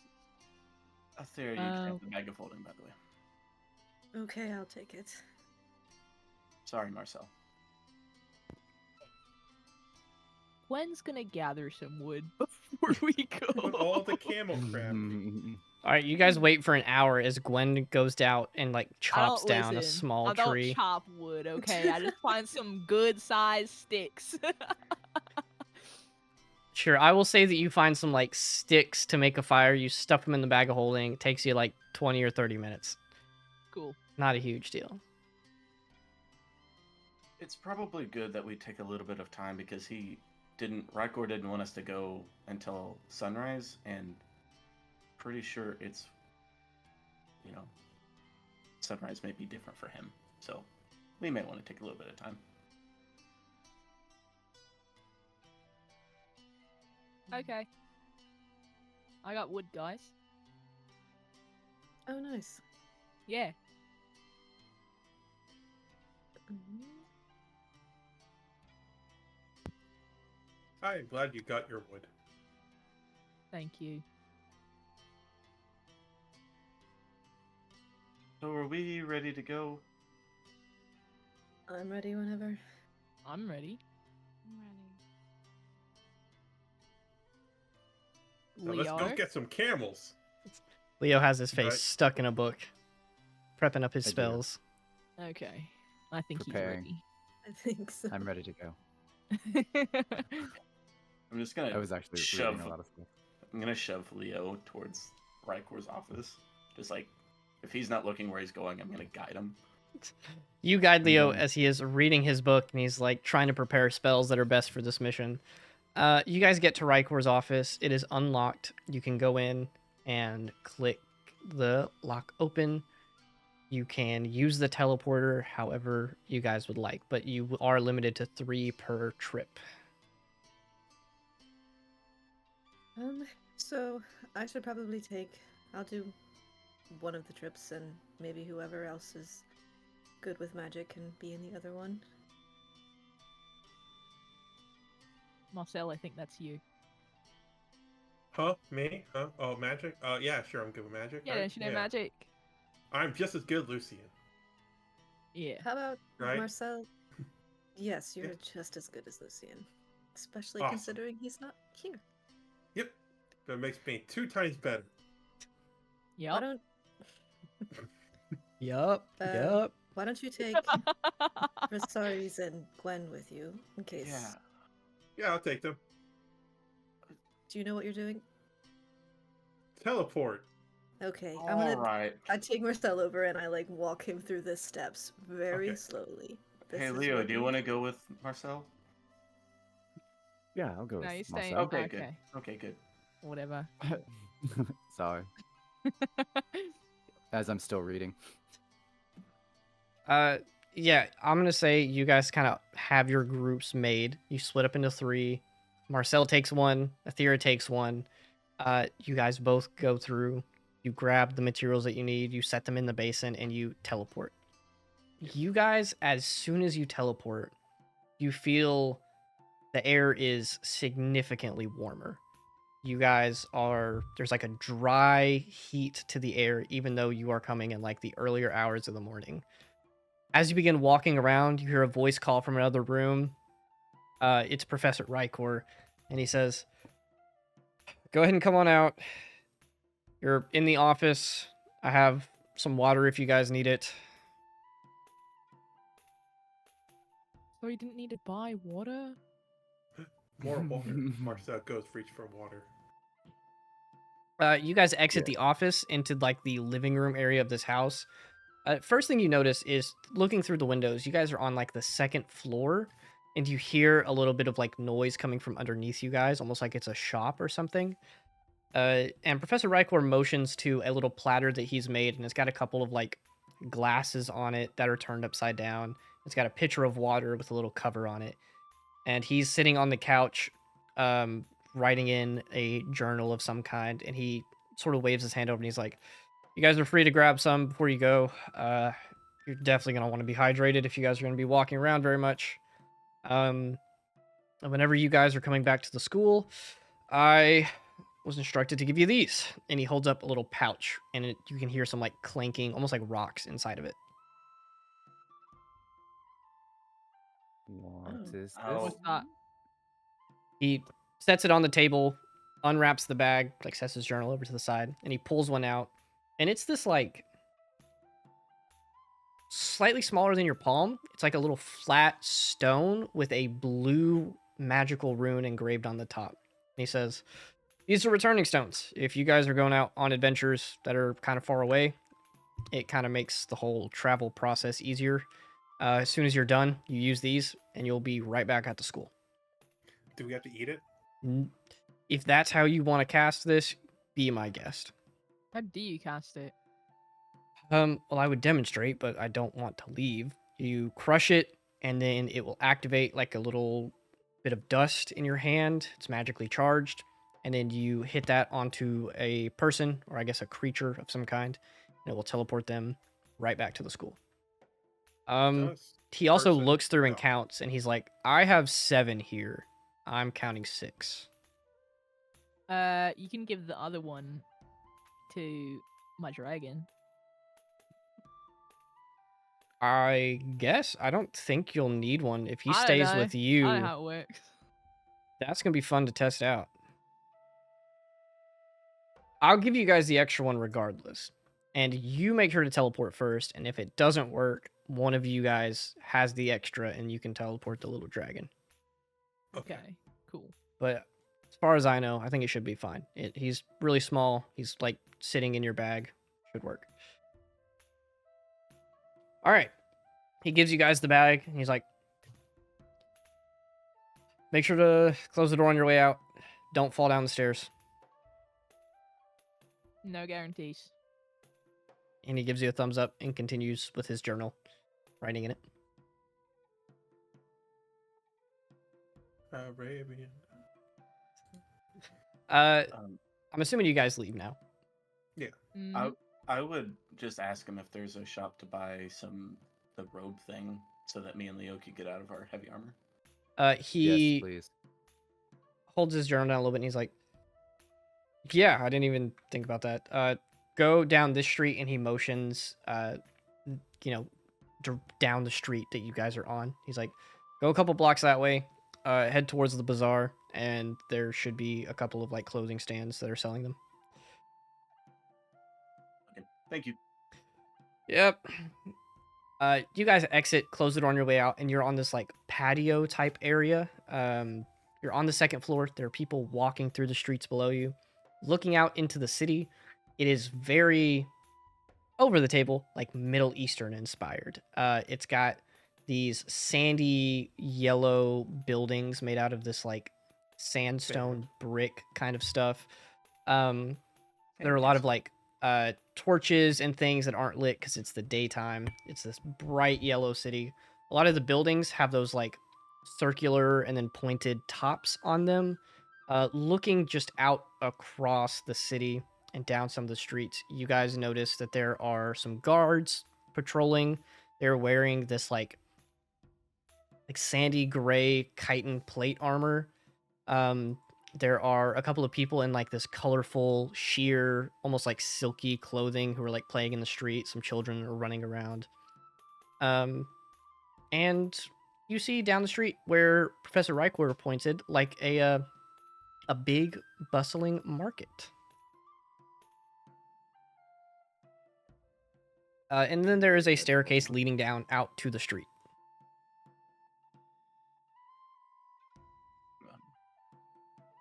So let's get down to the bazaar. Yeah, that sounds good to me. Yep. Pulls Leo. Leo. Let's go, Leo. Come on. Alright, Gwen's we're on our gonna- way.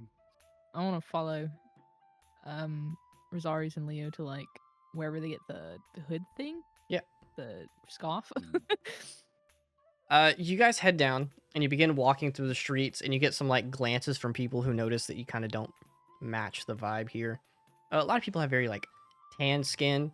Professor Reichwer, he is considered like a dark elf. He has that gray, almost black skin, and there are a couple other people who match that vibe walking around. As you guys are walking, someone walks out in front of you and like holds up their hands, and it's this sort of older looking man, like in his 40s or so. He's got like some sort of scruffy facial hair. His hair's messed up.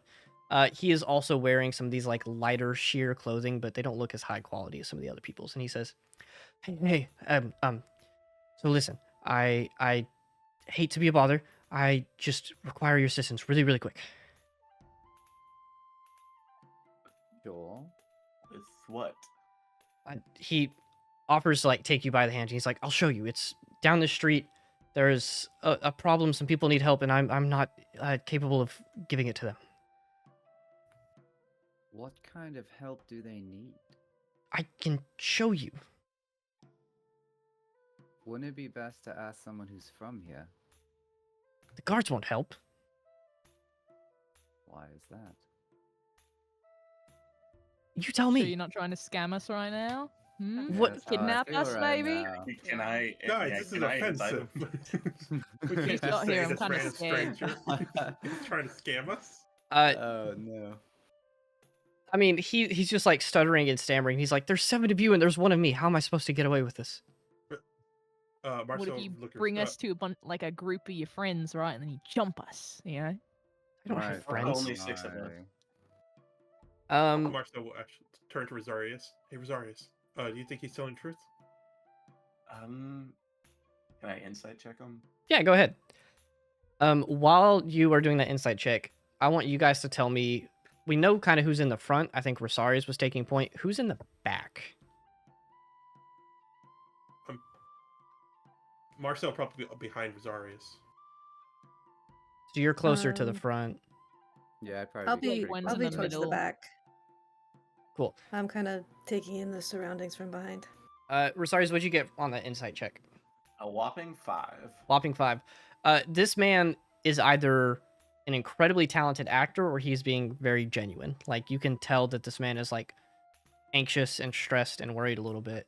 But Aethera, 2 things stand out to you in the attitude of this guy and in your just incredible passive perception. You immediately see that his eyes are like shifting and looking behind you every once in a while, and then you're like taking note of that, and then you feel just the slightest movement of your clothing that you did not initiate. So you immediately turn around and you see like Oh, a buddy. smaller kid who has just taken a little bit of money from your pocket and stops. Or actually, I say a kid. He's like y'all's age, like a younger man. You guys are like Okay. 20, all right? That's a kid, he's an alright. adult. In my I- brain, he went from like a little 8-year-old to Exactly. fucking No. 20. I need to remember that the term kid it actually has a definition and not Yeah. me calling someone kid. So no, you guys watch as this like younger guy around y'all's age is like stopped frozen in his tracks as Athera turns around and he is like in the process of pulling some of your money out. He has like a couple gold in his hand. I'm gonna like look at him and be like, "Oh, good. I was hoping someone would steal from me so that I could try out this new tactic I have. Do you think you could just try running away really fast and I will try to like only maybe possibly kill you?" He looks around. Can you make me an intimidation check with advantage? I'm fucking scared right now. Anyway, and then there's just me at the front being like, Marcel, I think this guy might be trustworthy. Yeah, yeah, I think this guy's pretty cool. You guys watch as you're like, he might be trustworthy, and you look back, and he just is running down the street. Oh, I guess he found Oh. someone else to help him. Yeah, you know what? Fair enough. He might know people better than us. All right, Yeah. Athera, what'd you get? 14. This guy kind of looks back and forth. He looks past you and sees his friend running down the street, and he's just turns and bolts with like 4 of your gold in his hand. I'm gonna cast Thorn Whip. Okay. What does he need to do? I have a hit DC. Okay, I yeah, have to go hit. ahead. That's a 25. Oh, Okay. That definitely That kid hits. is dead. Oh no. This guy nah, was a it doesn't- commoner. He- Marcel starts to look at like to the right and just notice Athera is killing Yeah, a me child. and- Or, me and a young Tyler. adult. Fire. A young adult. so- Oh shit. He takes 4 piercing damage and then he gets pulled up to 10 feet closer to me. Yeah, he starts running, and then you grab him with this whip around his ankle and pull him, and you watch it like scrape down his leg, catch, and then yank him towards you, and he's dragged along the ground, brought to your feet. And as soon as he lands there, you hear a voice call out from like 30 feet away from you guys off to the side, and you hear like a big, deeper voice just yell out, "Halt!" Look over. I'm just One of these guards in this like grayish plate armor is just walking towards you guys. His weapons aren't even drawn. He has 2 swords on his hips. And he walks over to you, crosses his arms, and just kind of looks down, waiting for you to, explain the situation. he has something of mine. He sighs a little bit. This guy is like scrambling, trying to run away, but your thorn whip is just holding him in place. This guard reaches down, grabs him by the wrist, and just picks him up to where he's like on his tippy toes. And you watch him like look at his fingers. Can you give me a perception check? Actually, anyone in the group who is watching this happen can give me a perception check. It's just Athera, you're the closest. Can I Looks do like the all of us. perception check? But I'm looking at his armor. Yeah, sure. I That would think also it's, be like probably against the sky. investigation if you wanted to do Okay, it. cool. I'll do investigation instead. That's fine. Yeah, I'll do investigation. That'll be fine. I got a dirty 20. Cool. Did any of you guys get higher than a 22? I got a 5. An 8. Gwen is looking at a bug. Darn I'm looking fly at keeps Gwen following looking you at a around. bug. Going Shit, flies in the okay, desert. Athera, you notice that this guard like holds his hand up, and this guy's like trying to pull his hand down, and the guard looks, and there is a like cut that has been healed. It looks like around this guy's finger, almost like a scar, perfect circle around his pointer finger. The guard looks at it, looks down at him, and says, "This is your last warning." And he pulls out one of his swords and he swipes and chops the hand clean off. Can I see that he's about to do that before it happens? Yeah. Oof. What can I do? Can I like take my scimitar up and try to like block the blow? You absolutely can. Okay. Do you want me to roll an attack for that? Yeah. I'll roll an attack for him, and if you beat his attack, I'll say you can intercept it and block it. Okay. That is going to be a 15 plus 38. An 18. 42. I got a 9. Cool. Aw. You go to draw your scimitar, but you are not fast enough. The moment that you bring it out, he's already making contact. His hand is fully severed, falls onto the ground, and he's holding him up by his wrist and just tosses him like in the other direction that you guys are headed, and sort of puts his sword back up. And then you hear him mutter under his breath as he starts to walk away, like, "Go to the church again. They'll forgive you." And he sort of glares at you guys from behind his helmet, and he says, he looks at you drawing your weapon and just kind of looks you up and down and then walks away. What? This place I'm has gonna- a very strong criminal. Yeah, war on crime. Yeah, 3 strikes you're out is completely different here. Yeah. Does the thief, does he look poor, like he really needed the money, or like he was just doing it because... Yeah, he's a street rat. Street rat. Is he a street rat? I'll let you call that an insight check if you want to give it to me. Okay. Also, I like was using there my good anything abilities. was there anything fun about his armor? Oh yeah, you got a decent investigation 21. check, right? Yeah. His armor, you would definitely know that it's classified as like plate. Like it is heavy, it is tough, and it's rigid, but it seems to be made out of a material that you're not fully familiar with. It's not metal. It looks like chitin. Like it has some spines on it. It looks like plates from creatures. So you're assuming that he is wearing that and comfortable because whatever stuff that's Whatever made it's out of, is special. Yeah. yeah, it's a little different from normal like metal, super Yeah. thick. This is like a thinner but still tough and resilient armor. Yeah. Cool. Insight. Nat 1. Ooh. Wow, you learned less about him. You This guy you must are be thinking wealthy. you're thinking two things at once. He is either super wealthy and is putting this all on as a con, or he is poor but still just like a street urchin thief kind of character. And I'm not going to tell you which one you're thinking, but I will say that you are having a hard time deciding whether or not to have any sort of grace for this guy. I like look down at him and be like, "Can you afford a healer?" He holds his hand and he's like holding it to stop some of the blood that's pouring out. And he starts stumbling down the street and walking. He's like, "It's fine. They don't need money. Here." And he tosses your gold back to you, and it has like a couple of blood spots on them. I'm gonna just toss one of the gold pieces back and be like, "Just don't ever come near us again, okay? He looks at And you. tell your buddies." He picks it up off the ground. He gives you a nod, and he like starts, jogging off down the street in a direction where you guys see like a large, like almost cathedral type building with these tall spires and big windows made out of that sand brick that we were talking about. It's got this nice brassy orange color to the roof. And you see like a large symbol of the sun on the front, but then the sun has like another circle inside of it that is like dark red. So he's heading off to that building, running along, which you guys probably associate, like that is the church that he's heading to. Marcel Jeez, turns to what Leo. kind of city is this? Leo, be careful. They take crime very seriously, so don't do anything weird. I don't. Why are you? Okay. Noted. Thank you, Marcel.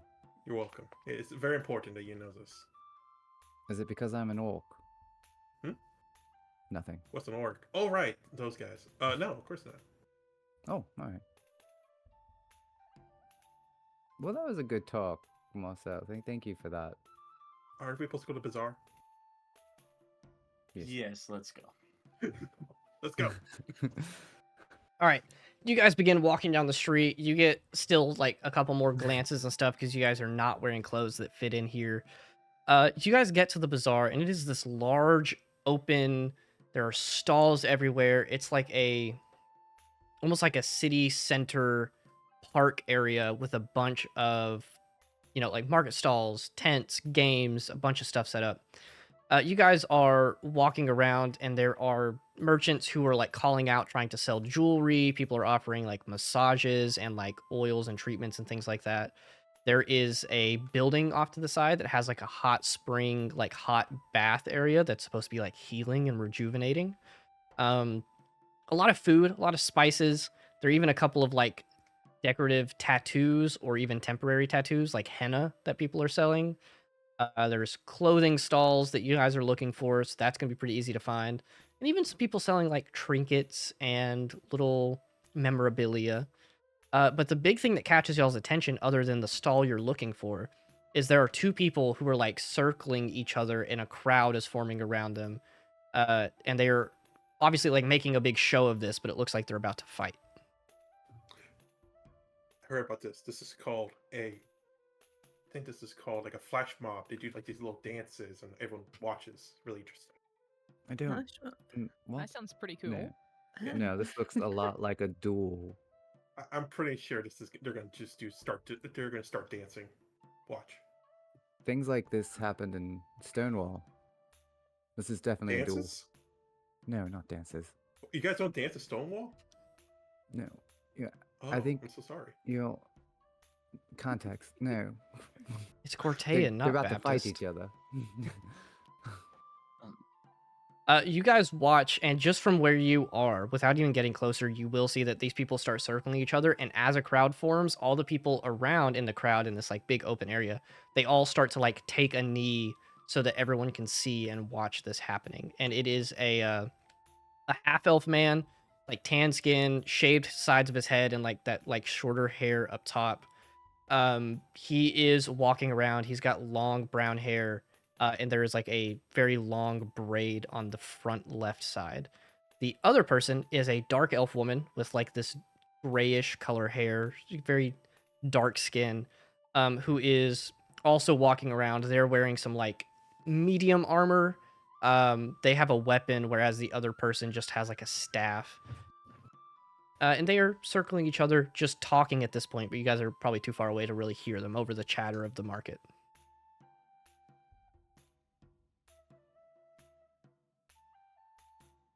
Any guys want to watch? Yes. I'm already Ava watching kind their of pushes dance. through the I'm crowd pretty- to get a better view and see what's going on. Yeah, I mean, you guys don't even have to push through very far because everybody's kneeling, so you guys can kind of just get closer and then kneel along with everybody and see. But if you guys want to push forward, you can. Marcel's kneeling. Marcel kneels. So yeah, like I said, you have this half-elf man who is walking around. You see him with his shorter hair, begins circling around, and he's calling out like, "I bring the magic of old into the Colosseum. It will bring me victory. You will fall at my hands." And you see him cast a spell, and then his skin covers with this like bark-like substance. A couple of vines weaving in between, almost forming armor around this guy's body.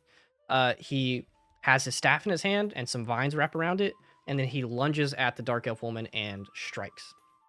The dark elf woman takes the hit like on the face and then reels back and then pulls their mace back and slams into some of the bark that begins to like splinter and break, and then it quickly grows and reforms. The druid goes to make another strike with the other end of the staff, and then you guys watch as like a bright blinding flash of light comes from this what you guys probably assume is a cleric's hand. She waves it up, a bright flash emits, and then the druid starts reeling back, covering his eyes. Then the cleric pushes him, knocks him onto his feet, and then begins to like walk around in a circle holding their arms up, very showy, and a bunch of people start like cheering and applauding. And then the cleric reaches down and helps this person up. And then the cleric yells out, "The Colosseum is now open. We are accepting applications, 25 gold per fight, bonus of 50 if you win. No promises if you live."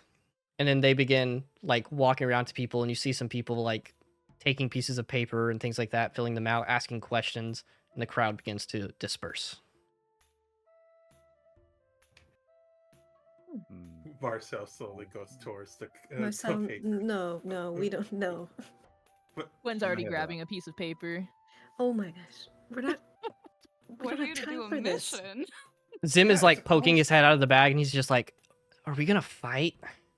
I want to Well, fight. that'd be fun. I wanna That sounds fight. like fun. Yeah. Hell It would be yeah. fun. What about if we finish the mission early, then we can go to the Coliseum. Okay. But keep the paper so we know where to go. Yay. Plus, we can get money if we win. All right. Yeah. Or die. Or get money. Gwen, as you take this piece of paper, the druid walks over to you guys, and he, like, you see that the spot on his face from getting hit is, like, healing up as he casts some spells on himself. He hands you the paper, and he's got, like, this very friendly smile on him. He's like, yeah, just to let you guys know, we do groups of 1, 3, and 5. You can sign up for any of those. We host the fights every day. Take just about anyone who shows up, and for each one that you win, you can consecutively earn up and get more and more money. So, hope to see you guys there. Opening night's tonight. Okay, thank you. He gives you guys a nod and walks off to talk to some other people. Marcel goes to Adira and like grabs onto her shoulders. We could become so famous. Yeah, sure. You're gonna become so famous if you don't die. We're fine. Come on, our group is amazing. Yeah, but you can't fight with a group. You have to do it one-on-one. Our group, everyone in the group is amazing, including myself. I'm magnificent. Yes. And the druid also said 1-on-1 or groups of 3 3 on and 5. 3 and 5 on 5. So Oh, that means one of us can't be in the competition. yeah, if only there was one of us that didn't enjoy fighting. Oh right, sorry, Rosarius. You had to step out, maybe. I will step out, and I'm gonna go to this. Where's the Oh, paper Leo, holding go again? get your scarf. I have it. Oh yeah, I Okay. need to go get the scarf. Yeah, you guys head over I to want a that scarf. scarf area, and there is a, like, Scarfer? gnomish woman. She has, like, sort of poofy curly hair that's tied back in, like, a big bun on the back of her head. She's got this very colorful, like, yellow and orange decorative paint on her face. And you see her, like, calling out to people, come on, only 8 silver per scarf. Come on up. And then you guys begin to approach, and she says, yes, you guys look like you are in need of some of the Tsabreen scarves. I can absolutely help you out. 1 gold apiece. Didn't she just say? I said no such thing. I think I heard 8 silver. I said no You such heard thing. that right, Zim? The dragon silver? pokes his head out, and she just goes, oh my god, what is that? A cat. Is that a lizard? Cat lizard? A kizzard, if you will. Gizzard. Yeah. Huh. Do they taste good? No. Maybe. Oh, boo. Shut up, All right. Marcel. 1 gold apiece. You guys, obviously, I can tell you're not from here. Listen, I'll cut you a deal. 9 silver each, okay? Bundle discount. Oh. You're gonna need these, all right? If you do not have them, heat of the desert, heat of Tsabreen, it will get to you. I promise. How does a scarf help with heat? Don't scarves help you stay warm? Well, you're not gonna be wearing any other clothes underneath it.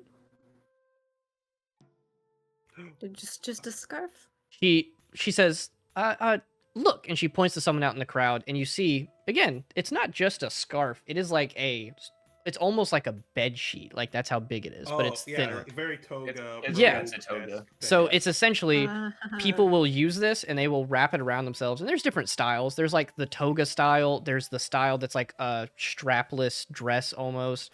But almost all of them have like a sort of kilt or skirt application at the bottom. And she says, see, look, you put it on like that. You wrap it around yourself. You make sure to get the top. You can add the hood. You have the skirt so that you have like freedom of movement. It's fantastic. 1 gold apiece. If you like Yes. fighting in it, how well does it stay put? Pretty good. I've never had any complaints. I think I'll pull out a gold, and as I hand it to her, say, 1 gold, but you tell us how to get to Kalan from here. Absolutely. She Right. takes the gold. She hands you like one of these neatly folded up, wrapped around. She says, okay, there you go. If you need to learn how to, fold it up all proper and put it on yourself, that's another 3 silver. But to get to Kalon, you're gonna go out of the city and you're gonna go down south. You're gonna get off of the plateau. You're gonna head east through the savannah and then follow the road, and it takes you across the savannah. You head south a little bit, follow the river. Boom, you're in Kalon. Easy as that. Or you could just How hire a long- carriage Okay, where do we hire the carriage? right outside the city. It's still So on the same plateau. way? Yeah. Okay. All right. You'll see them. Thank you. You see the horses, you go to the horses. The horses are not who you talk to.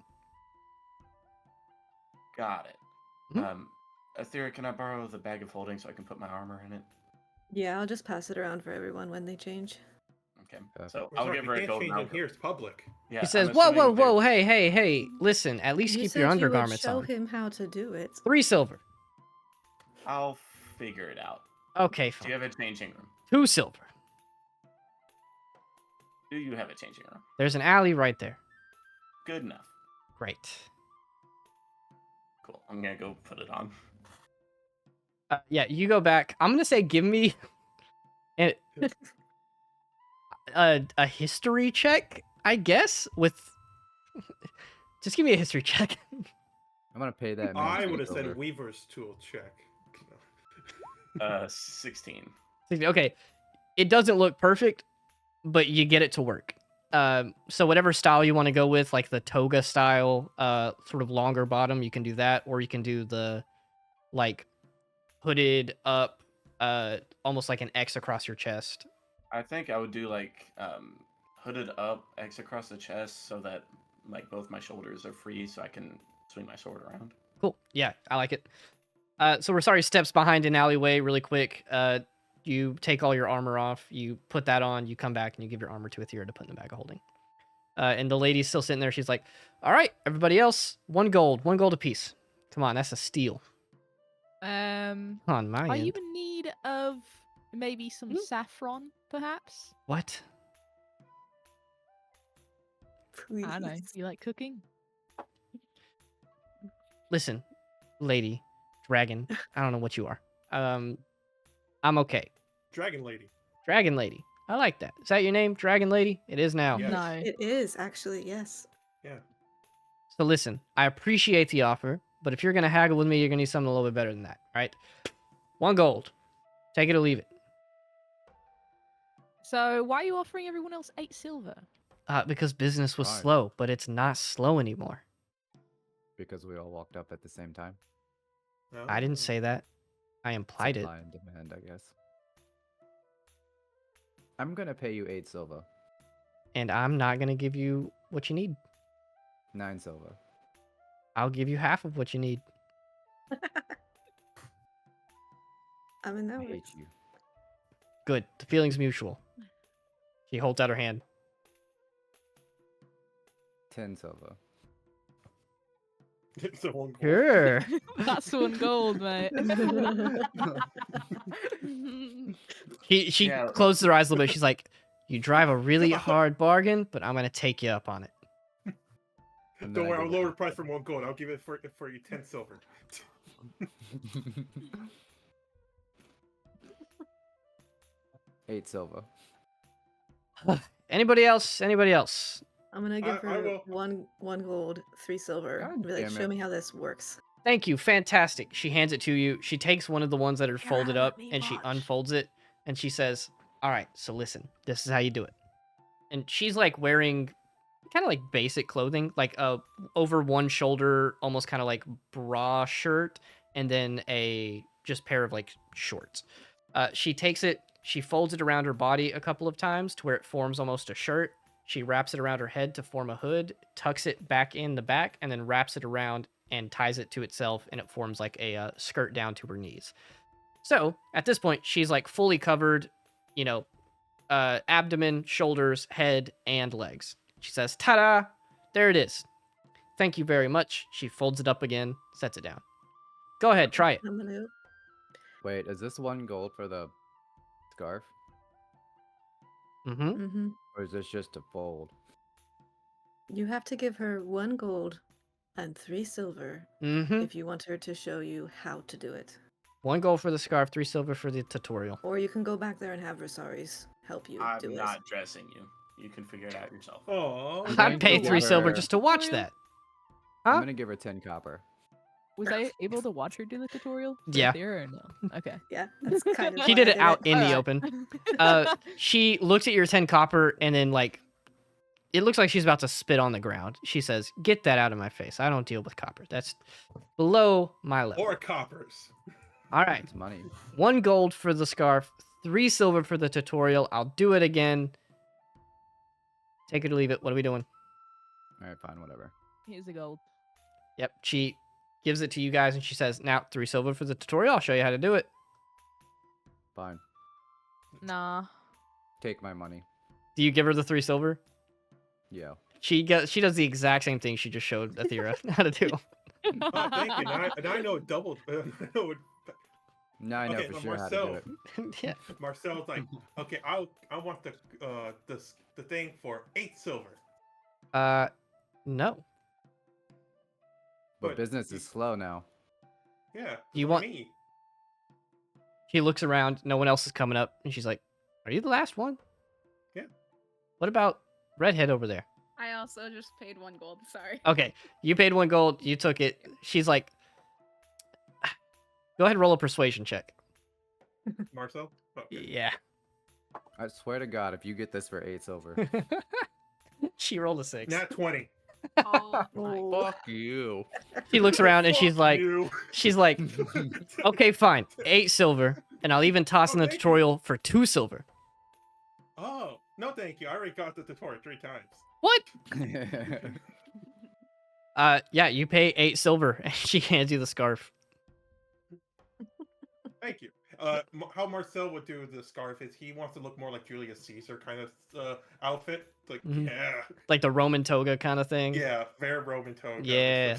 So Marcel looks very kind of showy with it. I will let you guys know at any point you can still like pull it up as a hood. Like they're just kind of built like that. Yeah. They're very loose and flowy.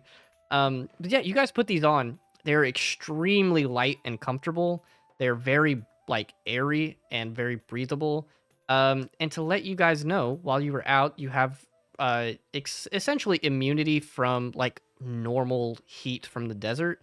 And in extreme heat situations, you have resistance to that. So you'll have advantage on saving throws. Nice. Yeah. So Um, we have no issues with normal exposure, but extreme heat we'll just do Yeah. advantage.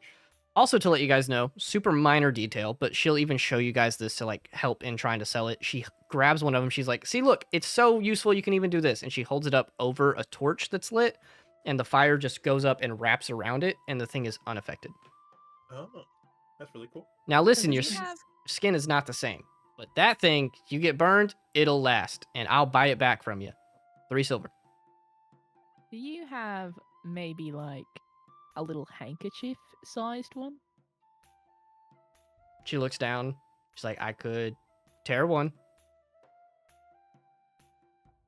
That's a good business idea. Just like the smaller pieces. We could just do hoods and things so people could still wear their normal clothes. I like it. I tell you what, she takes one and she like gets a pair of fabric scissors and cuts it in half and then cuts it in half again into like quarters. She holds up a quarter to you and she says, "All right, there you go. 4 silver."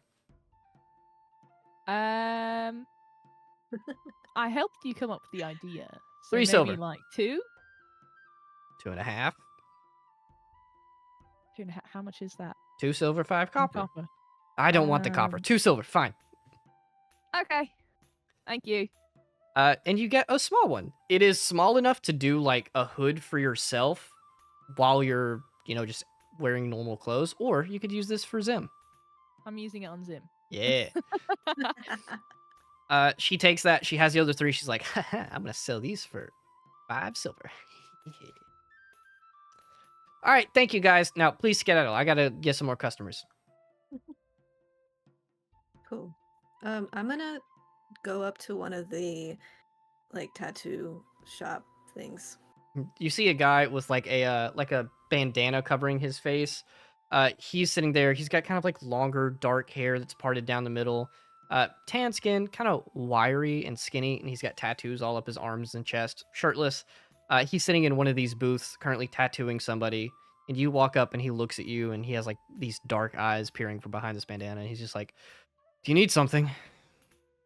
Yeah, I was wondering, Do you know of somebody in the city that does magical tattoos? Not here. Nope. Do you know where? Even if it's not this city, like in general.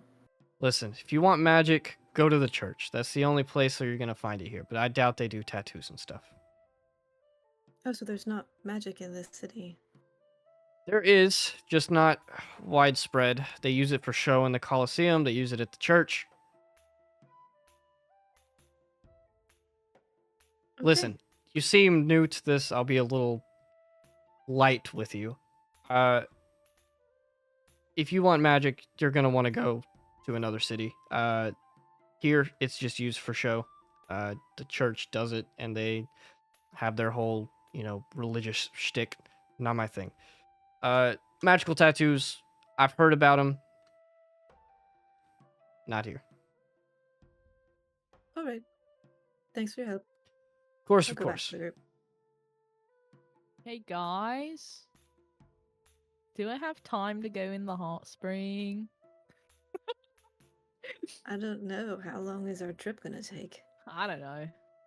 We probably don't have enough time for that. Dang it. Yeah, we should It just would give make me everything. feel a little better. All right. Maybe if we come back. Yeah, after we beat the tomb, then we can do a lot of cool stuff. Okay. After I've already maybe slept, eaten some food, Yeah, sounds and I good. won't need it anymore.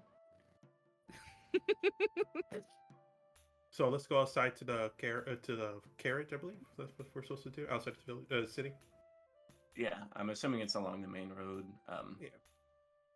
We can find it and ask around for a carriage. Mm-hmm. For sure, for sure. Is that where you guys are headed? Yeah. Yeah. All right. To sort of show you guys what the structure of the nearby area looks like, let me pull up the. Oh, this is the old map. I forgot to update it. But Yeah. Tsabreen is built. The entire Kingdom City is built up on this large rocky plateau. As you guys are walking through the main road, it takes you guys about 20 minutes to get out of the city. This place is really big. There are a couple of natural rivers and things that seem to flow downhill and then out of the city. As you're following this main road, you exit through the main gate. Big double doors. They're kept open. You guys just walk right through. And on this main road, there are a bunch of houses and little farm areas, and there are the stables that you guys are looking for as you're walking through. So as you're going, you notice the stables off to your right as you're heading kind of downhill on this large plateau area that's slowly meeting back with level ground.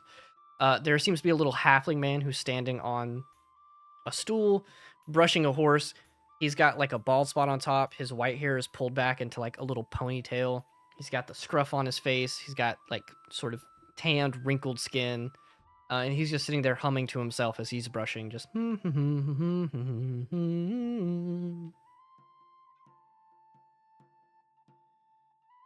Marcel, you're Sorry, the... when do we approach the person? Is it after he finishes his song? I don't think he's gonna finish his song until he's ready. Hey, are you gonna finish your song? Just a moment. Okay, let's wait for him. And he does one last brush, and then he steps down, walks over to you guys, is brushing himself off, and he's like, "What can I do for you?" We need a carriage ride to Cologne. Yeah.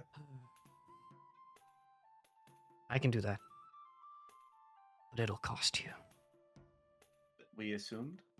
Okay, good. Just making sure you know. Follow me. And he starts walking off into the stable area. He walks up and he turns this doorknob that is significantly lower than the actual doorknob, but the door still unlatches and opens. Yeah. He walks in and there's a younger guy with sort of medium length hair sitting there at the desk, just reading a book. And he's like, "Solomon, we have a job." This guy looks up to you guys and he just says, "Oh, great.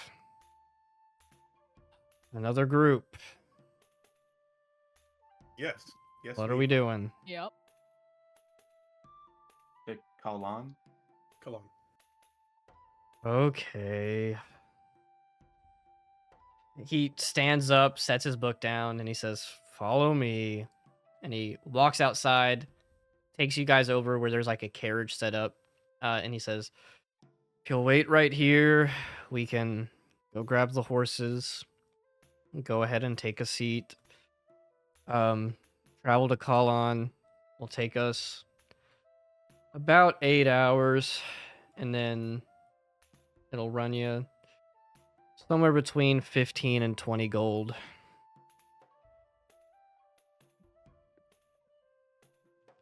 Okay. Sounds all right. Okay. And he walks away, sort of like slumping his shoulders. He goes over to some of the horses, and you guys just watch as he sort of goes up to two of them, takes them off of the like things that they're in the stables for, takes them over to the carriage that he pointed you guys to, gets them hooked up, two horses on the front, and then he comes up to you guys a couple minutes later, and he's like, "Are you guys wanting to leave right now, or?" I think right now it's good. Okay. Go ahead and get Preferably when we're in. on the carriage. Yeah. Marcel gets on the carriage. He calls back and he says, "Wenrick, I'll be back tomorrow night. Could be." And you hear the little halfling call out from inside. He's just like, "Okay, that's fine. Have fun." All right, let's go ahead. He motions for you guys to get in the carriage. He does not open the door for you. Whoever wants to go in first, there's enough room to fit like 8 people in here, so it's like a little bit roomy. But he sits there waiting for you guys to like file in whatever order you want, sitting by whoever you want. Yeah, I'll Marcel go in being after first. Marcel. Yeah. So Marcel and Gwen are sitting beside each other. I'm gonna try sit by Ava. Ava and Athera on the other side. Sorry, is Leo who you sitting I'm with? Oh. I'm gonna sit with Viserys. There's not. They can hold hands. So there's 2 rows. You have. Leo, is it true that you actually went inside Rosaria's room in the middle of the night? Yeah, I think I'll There's sit some rumors, next, man. I'll sit next to Athera and Ava, and I'll let Leo sit on the other side. Leo, if you really want No, to, the 4 of you could fit on one of these benches, but that's gonna leave just Marcel and Glenn on the other one. No, I'm gonna sit with I'll just sit backwards. Marcel and Gwen. Face everyone. So you guys are in this carriage, looking sort of at each other. It's almost like a square carriage, but there's only like 2 long rows for you guys to sit on. So there's a spot at like the front and the back where there are like cubbies and things to put your stuff in. There's also like some water that's kept in here. It's definitely warm, but it's water. You guys hear Solomon call out as he's closing the door. He's like, "All right, if y'all need anything, let me know." How long would the trip take? About 8 hours. Oh, okay. Dang. Which actually I might need to check and make sure that I got that timing right. Let me look at the map really quick. I have to do the Let me math. Look at the map real Yeah. quick. I have to do the math based on Does how this many guy miles even it know where is. he's going? No idea. I'm just gonna do the math real quick once, okay, guys? Let me do the math real Students, quick, okay, where's guys? my peanuts? I think I asked for peanuts. 5, 10, 15, 20, 25, 30, 35, 40, 45, 50. Okay, assuming you guys are traveling at about 6 miles an hour, it's gonna take you guys close to 10 hours. Okay. Which I'll shorten down and say 8, just because you guys could always travel like a little, potentially like a little bit faster than that. Horses are useful for a reason. So yeah, it's gonna be like a full day's trip. 8 to 10 hours, somewhere in there. Bonding time. You guys hear Solomon get up in the front seat. He gently whips at the horses, and then they start trotting off, and you guys feel the rock of the wagon as you begin heading down this main road.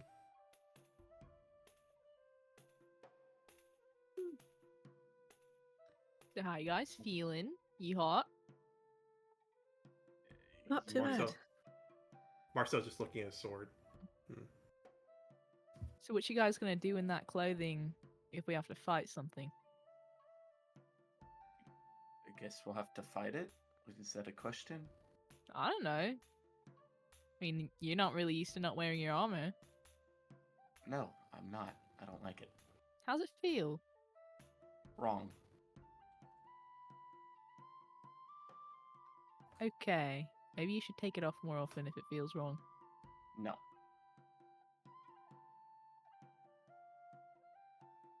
I don't really need armor. My armor's just for show, to be honest. Do your scales help?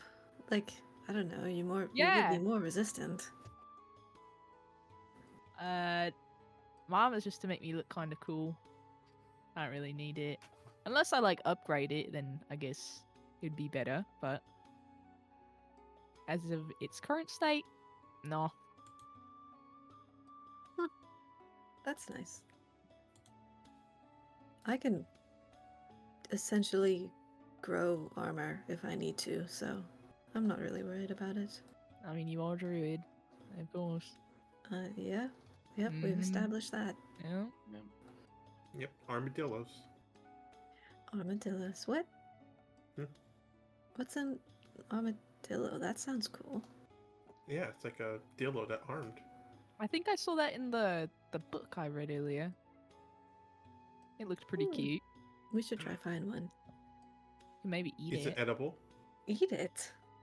I don't know. Yeah, it might be It tasty. could be edible. Don't know if we should try eat every random creature we find. So, As Ava, long as how we do you use the whole enjoy thing, the... it's fine. Sorry, Rosemary. Continue.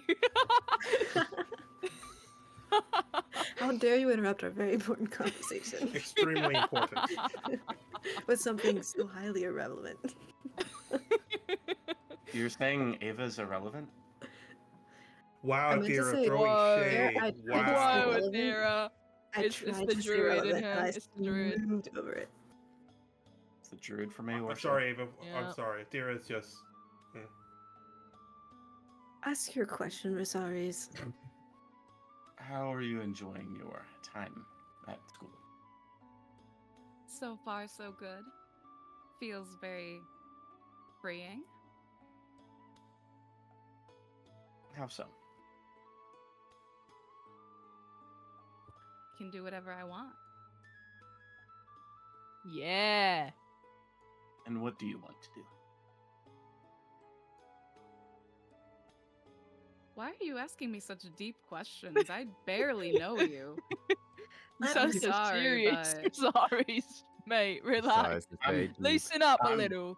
If you got woken up at 4 a.m. by some half-orc wanting you to barge into someone else's room, you'd be not a morning person either. I'm just trying Wow, to get that's to know plot you. thickens. You Fucking did that, hell, Mibble. What? No. Okay, it No. wasn't. Okay, it wasn't Mibble. Okay.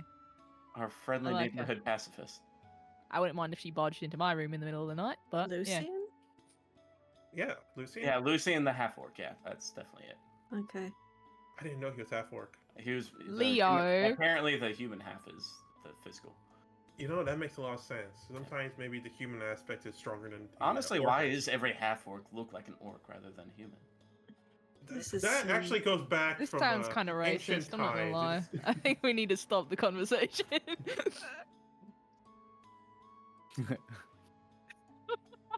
But Just why need are to you- put it to a halt. Sorry. Why are you so afraid to... I'm just asking. I enjoy school because I want to train to be stronger. Simple questions. I suppose I want to be stronger as well. Better my skills, better myself. Find out who I truly am. You want to help people? I want to help myself, but if, helping people is alright, I guess. I mean, that's why I joined. Yep, helping Very people is noble great. of you. Yeah. Just so Does you that know, satisfy I can your maybe fight. question? I can maybe fight more druids. You know, like you, Athera. I thought we weren't gonna do this. I'm just fucking with you. You do that every day. Yeah, I do. Well, Quinn does fucks with Athera every day. I've noticed, yeah. That is a normal occurrence. And Mhm. Rosaris fucks Leo every day. I also Jesus know. Christ. You missed Okay, a wait. word, and that's you see. I know you probably speak a couple languages, but in some prepositions really matter. I think you're using the wrong definition. In common, the preposition with really matters in most contexts. From here, you Wait. guys continue out on the trip, going down the road, continuing to sort of like banter and laugh until eventually you guys get tired, and some of you go off to reading, doing a little magic to pass the time. Only one thing really happens of note for a while. You guys are kind of watching out the window, looking as you guys exit the Tsabreen land and get closer to the desert, like the dunes off in the distance. You cross over a large river that's coming down from the giant plateau with Tsabreen on the top, sort of like arcing down across the side, and then you guys cross over a bridge. You enter into this sort of savanna land where there are these sort of weirdly shaped reddish trees. The sand becomes a little bit more tinted orange. There's like patches of grass in some places. It's very tall, very dry. The only other thing that really happens for now on y'all's trip as you sort of continue on your merry way, Ava, you're sitting there at some point watching through the window as the trees pass by, some like gazelles jump and run. And you get something that you're unfamiliar with, but over the table, I'll let you know it's a sending spell. And it is a message. And it says, you recognize the voice behind it. It's definitely Grace. And it reads out, you may have lawful immunity, but the church will remember your transgression. Loomis will not always be there to protect you. You will return home. Bitch. And that's where we're going to end the Whoa. session. Wait. Whoa.